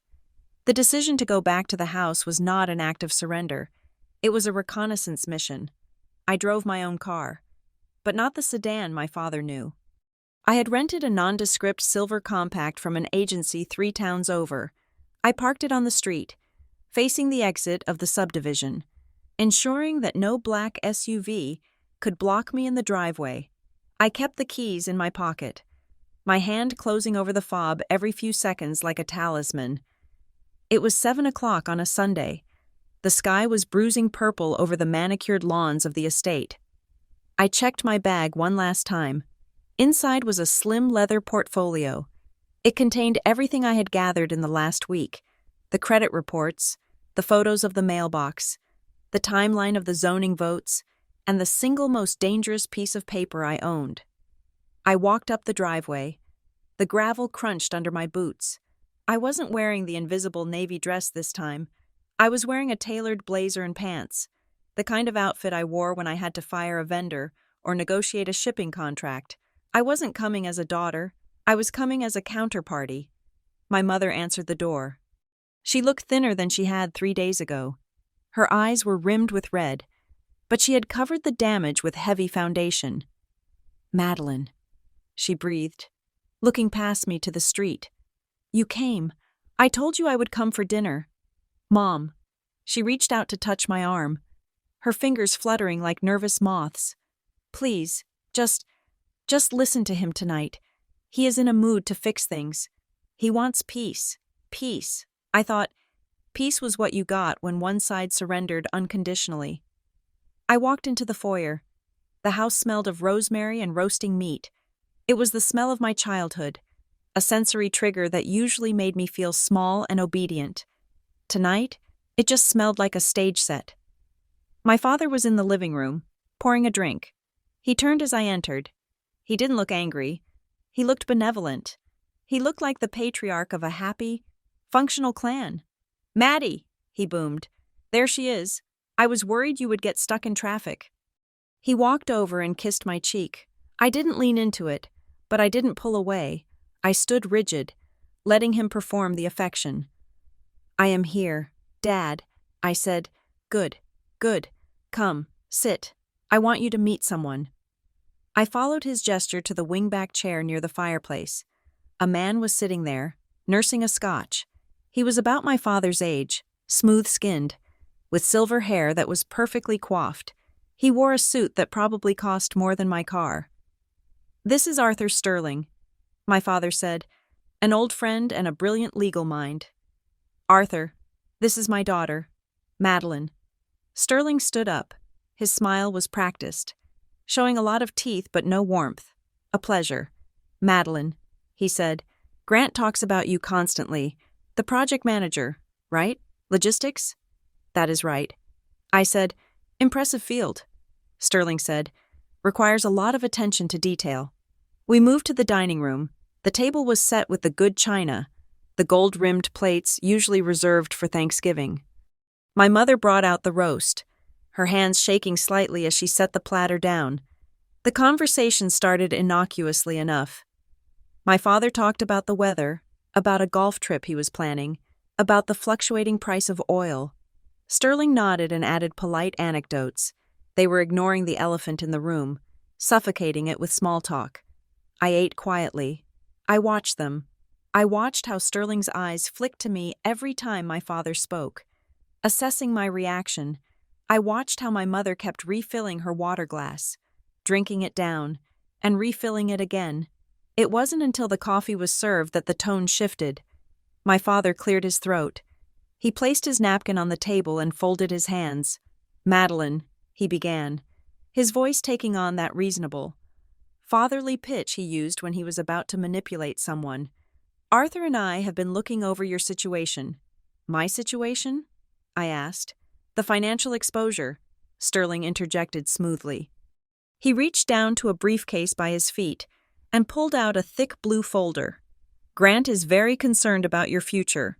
The real estate market is tightening. And with your current income bracket, securing long-term stability is going to be difficult. He slid the folder across the mahogany table. It stopped right in front of my plate. We have structured a solution, Sterling said. It is the same paperwork sent to you previously. But Arthur has cleaned up the language to make it more palatable. I didn't open the folder. I knew what was in it. The liability transfer. The trap. It is a refinance package, my father said. Leaning back, it consolidates some family assets. By signing on as a guarantor, you get the title to the Highland Park house free and clear. It is a gift, Madeline, a $500,000 gift. I looked at the blue folder, then I looked at my father. And the debt? I asked. The clause on page 42 that assigns all past and future liability of the entity to the guarantor? Sterling chuckled, a dry, dismissive sound. Boilerplate, Madeline, standard banking language. It just means you are the primary point of contact. Grant here is the one backing it with the real capital. You are just the face of the transaction. The face of the transaction. The fall guy. I pushed the folder back. It slid across the polished wood and hit Sterling's water glass with a soft clink. No, I said. The room went silent. My mother stopped breathing. My father's smile didn't vanish, but it froze. It became a rictus of pleasantry. Excuse me? He said. I said no. Dad, I am not signing it. I am not guaranteeing your debt. And I'm not taking the house. Grant sighed, looking at Sterling as if to say, See what I have to deal with? Madeline, he said, his voice dropping an octave. We are trying to help you. You are being difficult for the sake of being difficult. This is a complex financial maneuver. You don't understand the nuance. I understand that you are trying to make me liable for 4 years of illegal campaign contributions. I said. My mother gasped. Sterling's eyes narrowed. That is a very serious accusation, young lady. It is a serious crime, I replied. My father slammed his hand on the table. The silverware jumped. Enough. He wasn't smiling anymore. The benevolent patriarch was gone. In his place was the man who had terrorized my childhood dinners, the man who used volume and venom as his primary tools. He stood up, towering over the table. Who do you think you are? He snarled. You sit there in your cheap blazer, drinking my wine, eating my food, and you lecture me about law? You are a logistics clerk. Madeline, you move boxes. I move cities. He walked around the table, pacing behind my chair. I have carried you your entire life, he said. His voice was cutting, surgical. I paid for your braces. I paid for that liberal arts degree you never use. I paid for your car insurance until you were 26 because you couldn't afford the premiums. He leaned down, his face inches from my ear. You have never succeeded at anything without my help. You couldn't make the dean's list without me making a donation. You couldn't get that job without me calling the CEO. You are a construct. Madeline, you are a collection of my investments. And now, when I ask for a small return on that investment, a signature, a simple gesture of gratitude, you want to play moral crusader? He straightened up and laughed. It was a cold, ugly sound. You owe me, he said. You owe me for every breath you take in comfort. You owe me for the fact that you aren't waiting tables at a diner. I sat perfectly still. My heart was hammering against my ribs, but my hands were steady. I had trained for this moment. I had lived this scene 1,000 times in my nightmares. I looked across the table at my mother. She was staring at her plate, tears sliding silently down her cheeks. Mom? I said softly. She looked up. Her eyes were terrified. She looked at Grant, then at Sterling, then at me. Please, Madeline, she whispered. Her voice was a broken thread. Please just do it. It wasn't a command. It was a plea for mercy. She wasn't asking me to sign because she thought it was right. She was asking me to sign so the shouting would stop. She was asking me to absorb the blow so she wouldn't have to. I looked at her. This woman who had spent 40 years making herself smaller and smaller, until she was just a shadow in his house. I felt a surge of anger, hot and bright, but beneath the anger, I felt a profound, heartbreaking pity. She was already dead. She had died years ago, suffocated by his protection. I turned my head and looked at my father. "Why?" I asked. He stopped pacing. "Why what? Why is my name on a company I never created?" The question hung in the air. It was simple, direct. It cut through the noise of his tirade. Grant blinked. For a fraction of a second, maybe half a second, he froze. His eyes darted to Sterling. It was a micro-expression of panic. He hadn't expected me to ask the foundational question. He expected me to argue about the loan, or the house, or his cruelty. He didn't expect me to attack the root. Then, the mask slammed back into place. He laughed. "Oh, stop being dramatic. I told you. It is for tax efficiency. It is a holding strategy. You are making a conspiracy out of accounting." I reached into my bag and pulled out the leather portfolio. I unzipped it slowly. The sound of the zipper was loud in the quiet room. I placed a stack of papers on the table, right on top of the roast beef platter. "This isn't accounting." "Dad," I said. I opened the first page. "This is a credit report showing 6 hard inquiries from predatory lenders in the last month, all linked to my social security number, which you stole." I flipped the page. "This is a photo of the mailbox on Elm Street, Box 412, the one registered to you and me." I flipped again. "This is a forensic handwriting analysis comparing the signature on the Miller-Bailey Incorporation papers to my actual signature from 4 years ago. It is a 90% match, but the pressure points indicate a tracing." Sterling leaned forward, his eyes glued to the documents. He wasn't smiling anymore. He was reading. "And this," I said, flipping to the final document, "this was the one that mattered. 2 days ago. I had met my mother for coffee. She had been a nervous wreck. I had told her that the senator's investigation was looking for unknowing accomplices, and that if she didn't have proof she was acting under orders, she would be charged as a co-conspirator. I had drafted a simple affidavit for her.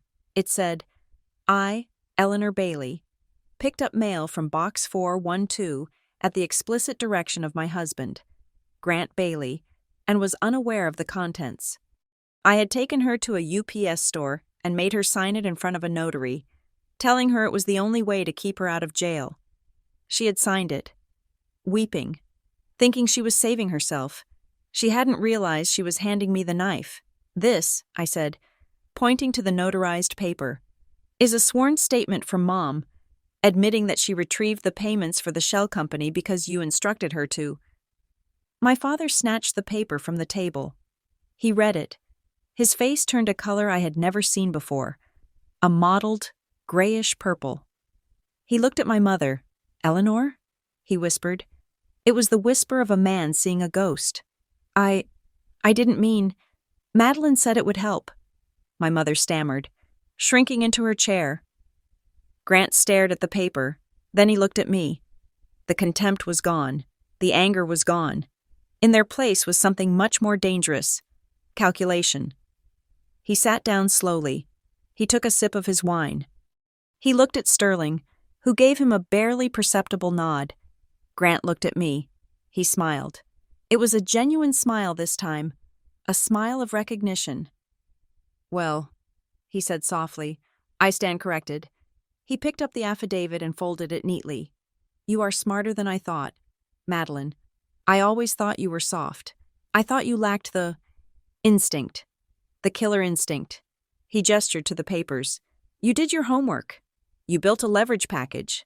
That is impressive. That is what I would have done." He leaned forward, his voice taking on a conspiratorial tone. "So, let's stop playing games. You want a seat at the table? Is that it? You are tired of being the logistics girl?" He spread his hands. "Fine, you are in. We won't do the loan refinance. We will make you a full partner. Miller Bailey generates $300,000 a year in passive income. I will give you 20%. That is 60 grand. Madeline, on top of your salary, just for letting us use the name." He looked at me with a mixture of pride and greed. "You proved yourself tonight. You are finally useful. You can be part of the network. We can build this together. I looked at him. I looked at the man who had called me worthless. He was offering me a promotion. He was offering me a cut of the spoils. He thought this was a negotiation. He thought I had gathered evidence to get a better deal. He didn't understand. He couldn't understand. To him, everything was a transaction. Honor, truth, law, they were just commodities to be traded. I felt a profound, exhausting sadness. I wasn't angry anymore. I was just done. I stood up. No, I said. Grant's smile faltered. No? Did you hear the number? 60,000. I heard you. I said. I picked up my folder, sliding the affidavit back inside. But I am not you. I turned to my mother. I am leaving now. Mom, you should come with me. She looked at Grant. He was staring at her, his eyes cold and hard like flint. I can't, she whispered. I knew she wouldn't, but I had to ask. I turned back to my father. Don't contact me again. Dad, if you come to my apartment, I will call the police. If you try to access my accounts, I will call the FBI. I turned and walked out of the dining room. Madeline, he shouted. I kept walking. You walk out that door, and you are dead to me, he screamed. His voice cracked. It was the sound of a king losing his kingdom. You are nothing. You hear me? You are a nobody. I opened the front door and stepped into the night air.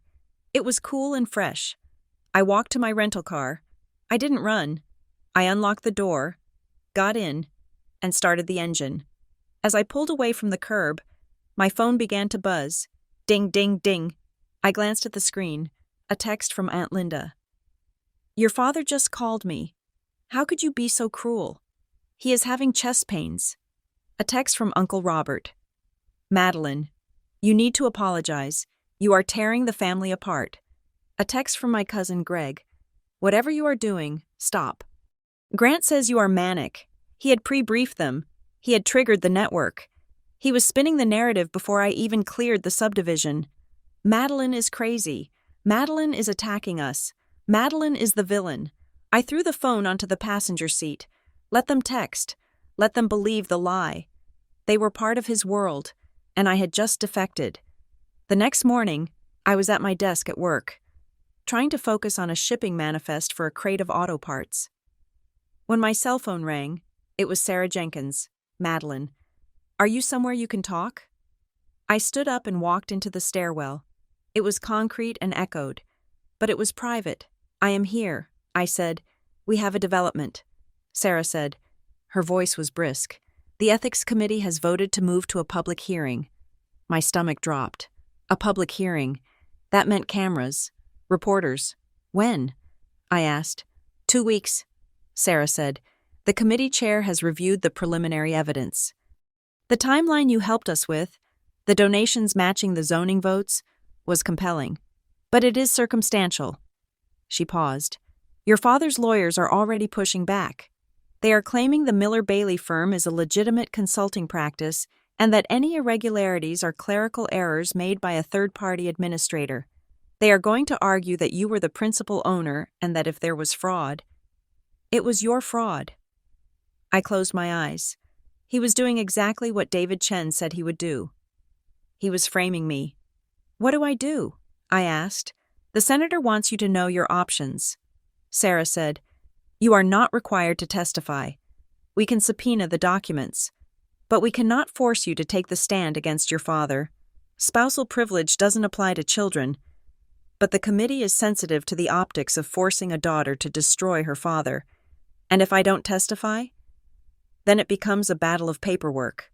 Sarah said, And Grant Bailey has very expensive lawyers. He might walk away with a fine. He might spin this so that you end up looking like the negligent owner of a corrupt business. And if I do testify? Sarah's voice softened. If you testify, Madeline, and you present the evidence you have, the affidavit, the signature analysis, the timeline, you destroy his defense, you validate the timeline, you prove the intent. She let that hang in the air. But you need to understand the cost. If you sit in that chair and speak into the microphone, there is no going back. It will be on the evening news. Your family will see it. The city will see it. You will be the woman who testified against her father." I leaned my head against the cold concrete wall. I need time. I said, "You have 48 hours to decide if you want to be on the witness list." Sarah said, "Think about it." I hung up. I went home that night and sat on my balcony. The city lights were a blur of gold and white. I thought about the dinner. I thought about the way my father had looked at me when he offered me the $60,000. He hadn't seen a daughter. He had seen an accomplice. I thought about my mother. Trapped in that house. Terrified to sign a check, but terrified to stop. If I stayed silent. I was safe. I could move to another city. I could change my name. I could let the lawyers fight it out. Maybe he would win. Maybe he would lose. But I wouldn't be the one holding the knife. But if I stayed silent, the lie continued. He would keep using people. He would keep crushing people like my mother. And he would go to his grave telling everyone that I was worthless, that I was the one who messed up the paperwork, that I was the failure. If I spoke, I lost my family, Aunt Linda, Uncle Robert, the cousins. They would never forgive me. I would be a pariah. I would be the traitor. But if I spoke, I would be free. I looked at the folder of evidence sitting on my coffee table. It wasn't just paper, it was the truth. And for 33 years, the truth had been the only thing missing from the Bailey household. I picked up my phone. I didn't call Sarah. Not yet. I lay down on my sofa and stared at the ceiling. The silence of the apartment was heavy. It was the silence of the cliff edge. I closed my eyes, but I didn't sleep. I just saw my father's face, smiling, saying, "Family loyalty is all you have." He was wrong. I had something else now.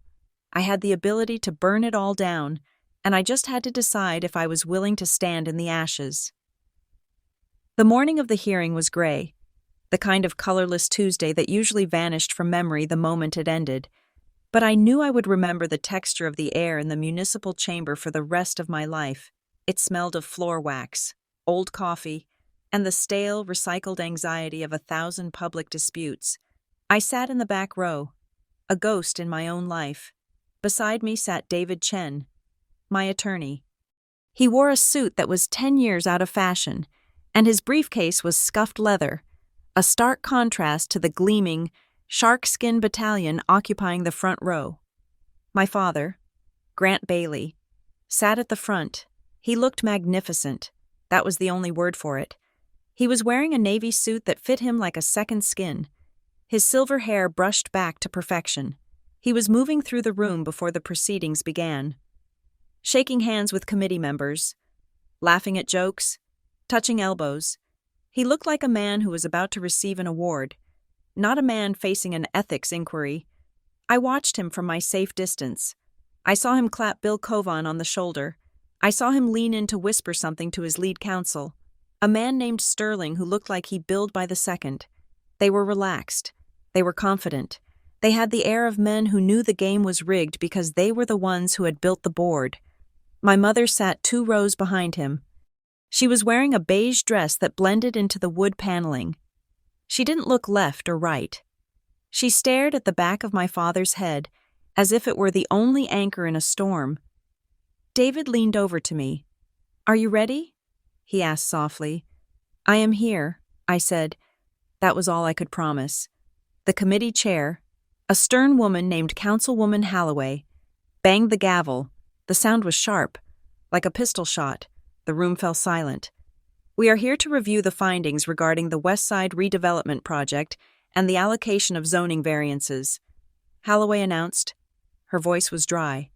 "This is a preliminary fact-finding session." Senator Elaine Wexler was the first to speak. She sat at a separate table, flanked by Sarah Jenkins and the investigator. "Miller, thank you. Madam Chair," the senator began. She didn't shout. She didn't use grand gestures. She spoke with a quiet, lethal precision. "Public trust is the currency of governance," she said. "When we allow private interests to purchase public outcomes through opaque channels, we bankrupt that trust.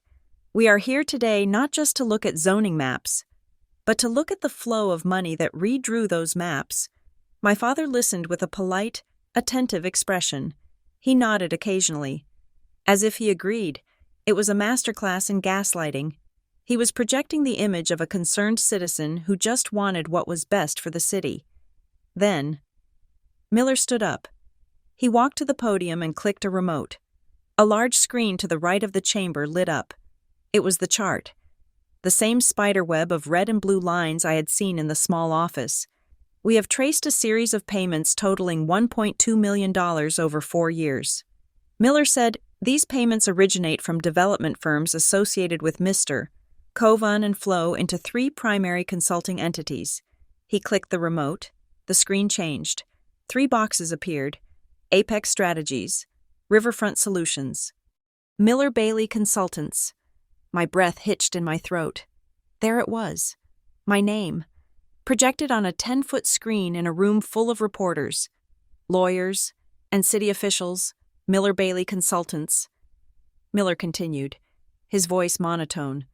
Lists its principal business address as a private mailbox on Elm Street. Its registered agent is Madeline E. Bailey. I felt every head in the room turn. They weren't looking at me, because they didn't know I was there. They were looking for the entity. They were looking for the person behind the fraud. My father didn't flinch. He didn't turn around. He kept his eyes on the screen, his face a mask of calm interest. Miller continued, we have reviewed the work product of this firm. There are no reports, no emails, no consulting deliverables. There are only invoices, sent 2 days before critical council votes, and checks cashed immediately after. Sterling, my father's lawyer, stood up. Objection, he said smoothly. This is speculation. Ms. Bailey is a private citizen. If she runs a consulting firm that offers verbal advisory services, that is her prerogative. The absence of a paper trail is not proof of a crime. It is just proof of efficiency. Efficiency. I felt a wave of nausea. They were going to pin it on me. They were going to say I was the one who took the money, gave the advice, and kept the records in my head. They were going to make me the mastermind to save Grant. Miller looked at the committee. We have reason to believe the principal was not the operating party. Miller said. Sterling smiled. Belief is not evidence. Mr.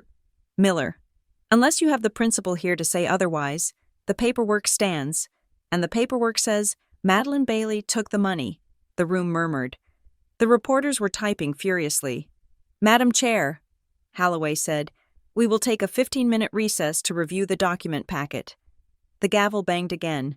The tension in the room broke into a low roar of conversation. I stayed in my seat, gripping the armrests. I felt like I was floating above my body. I needed water. I needed air. I stood up and walked toward the side exit, signaling David to wait. I just needed a moment alone before the walls closed in. I stepped into the hallway. It was cooler there. I leaned against the marble wall, closing my eyes. Madeline. I opened my eyes. My father was standing there. He wasn't surrounded by lawyers. He was alone.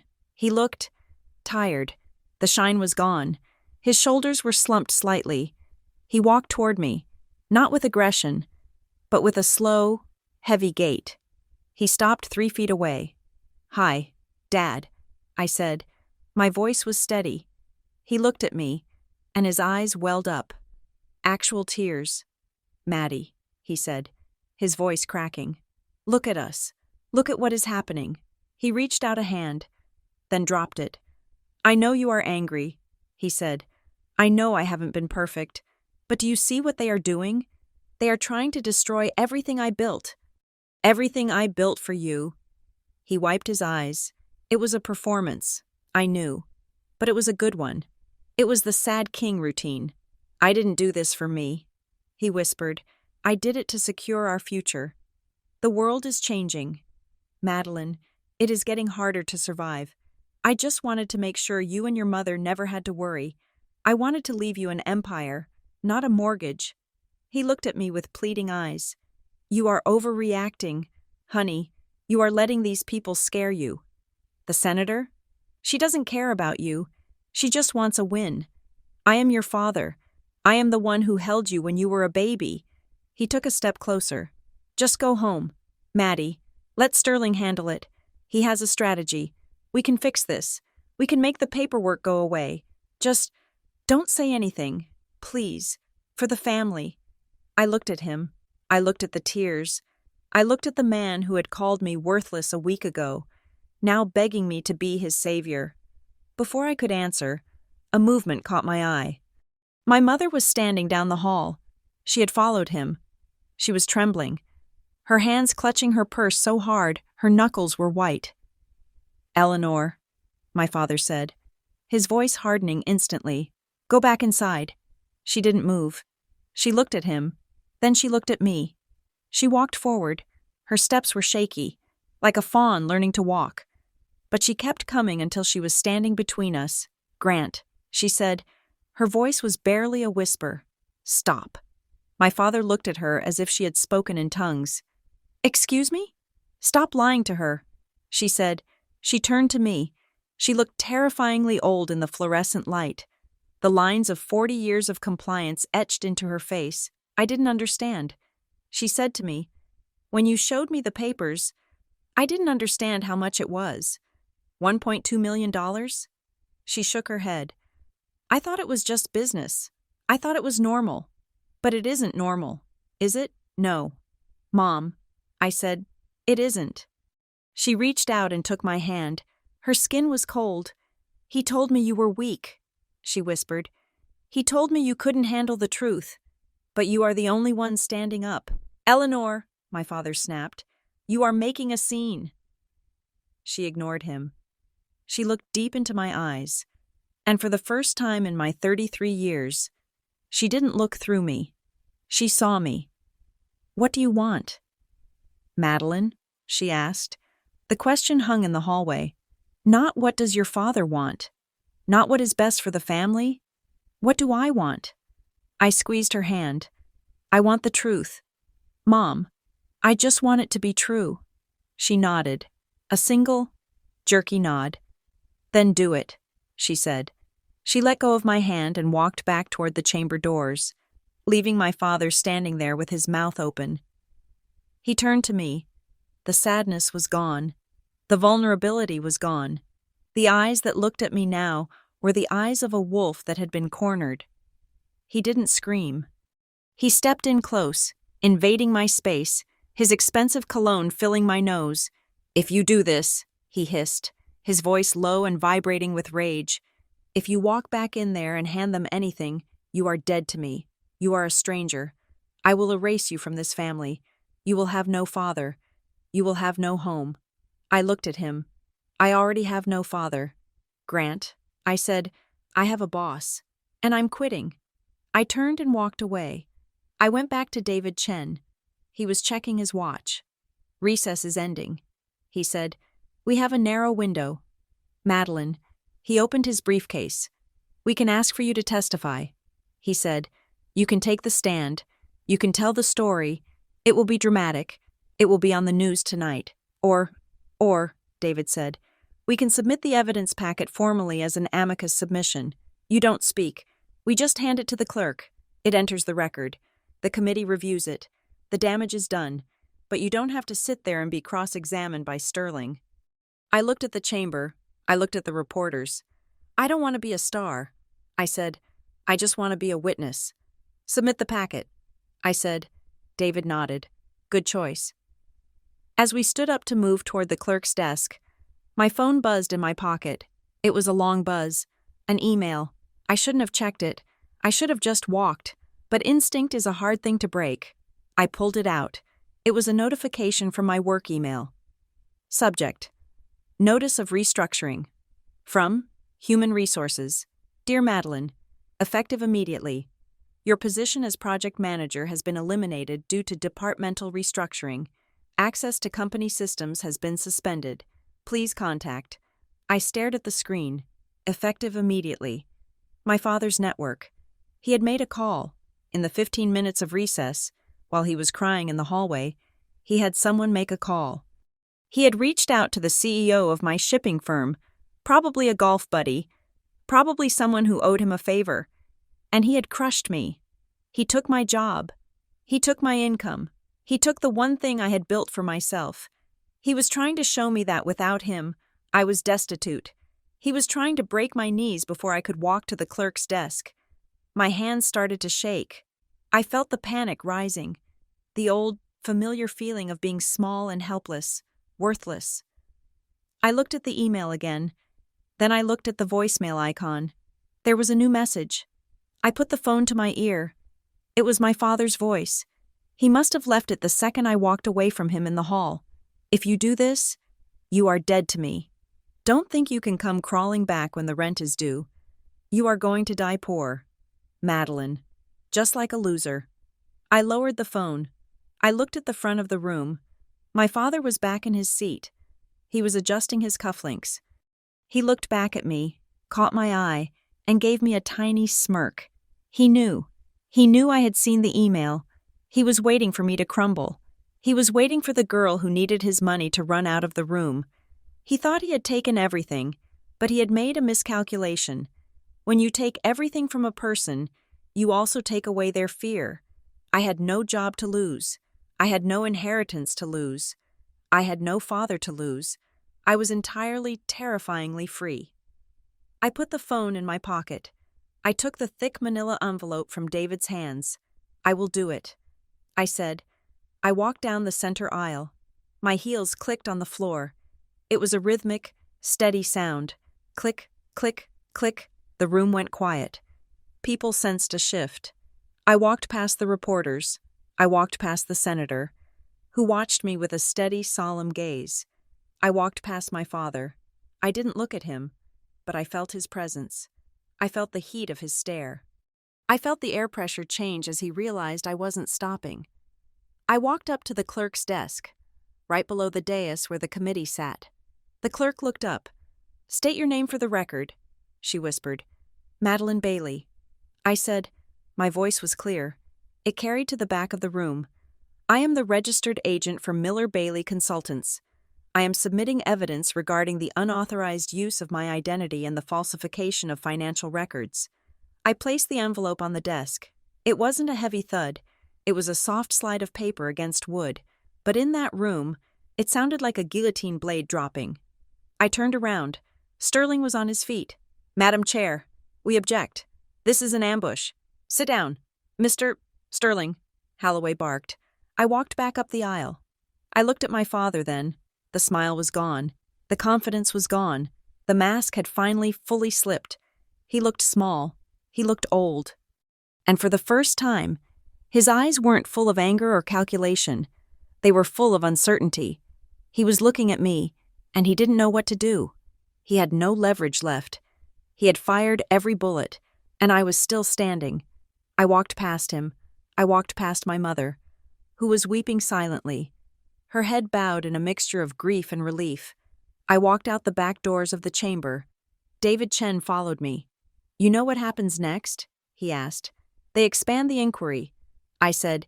"They subpoena the bank records. They call the notary. The house of cards falls down."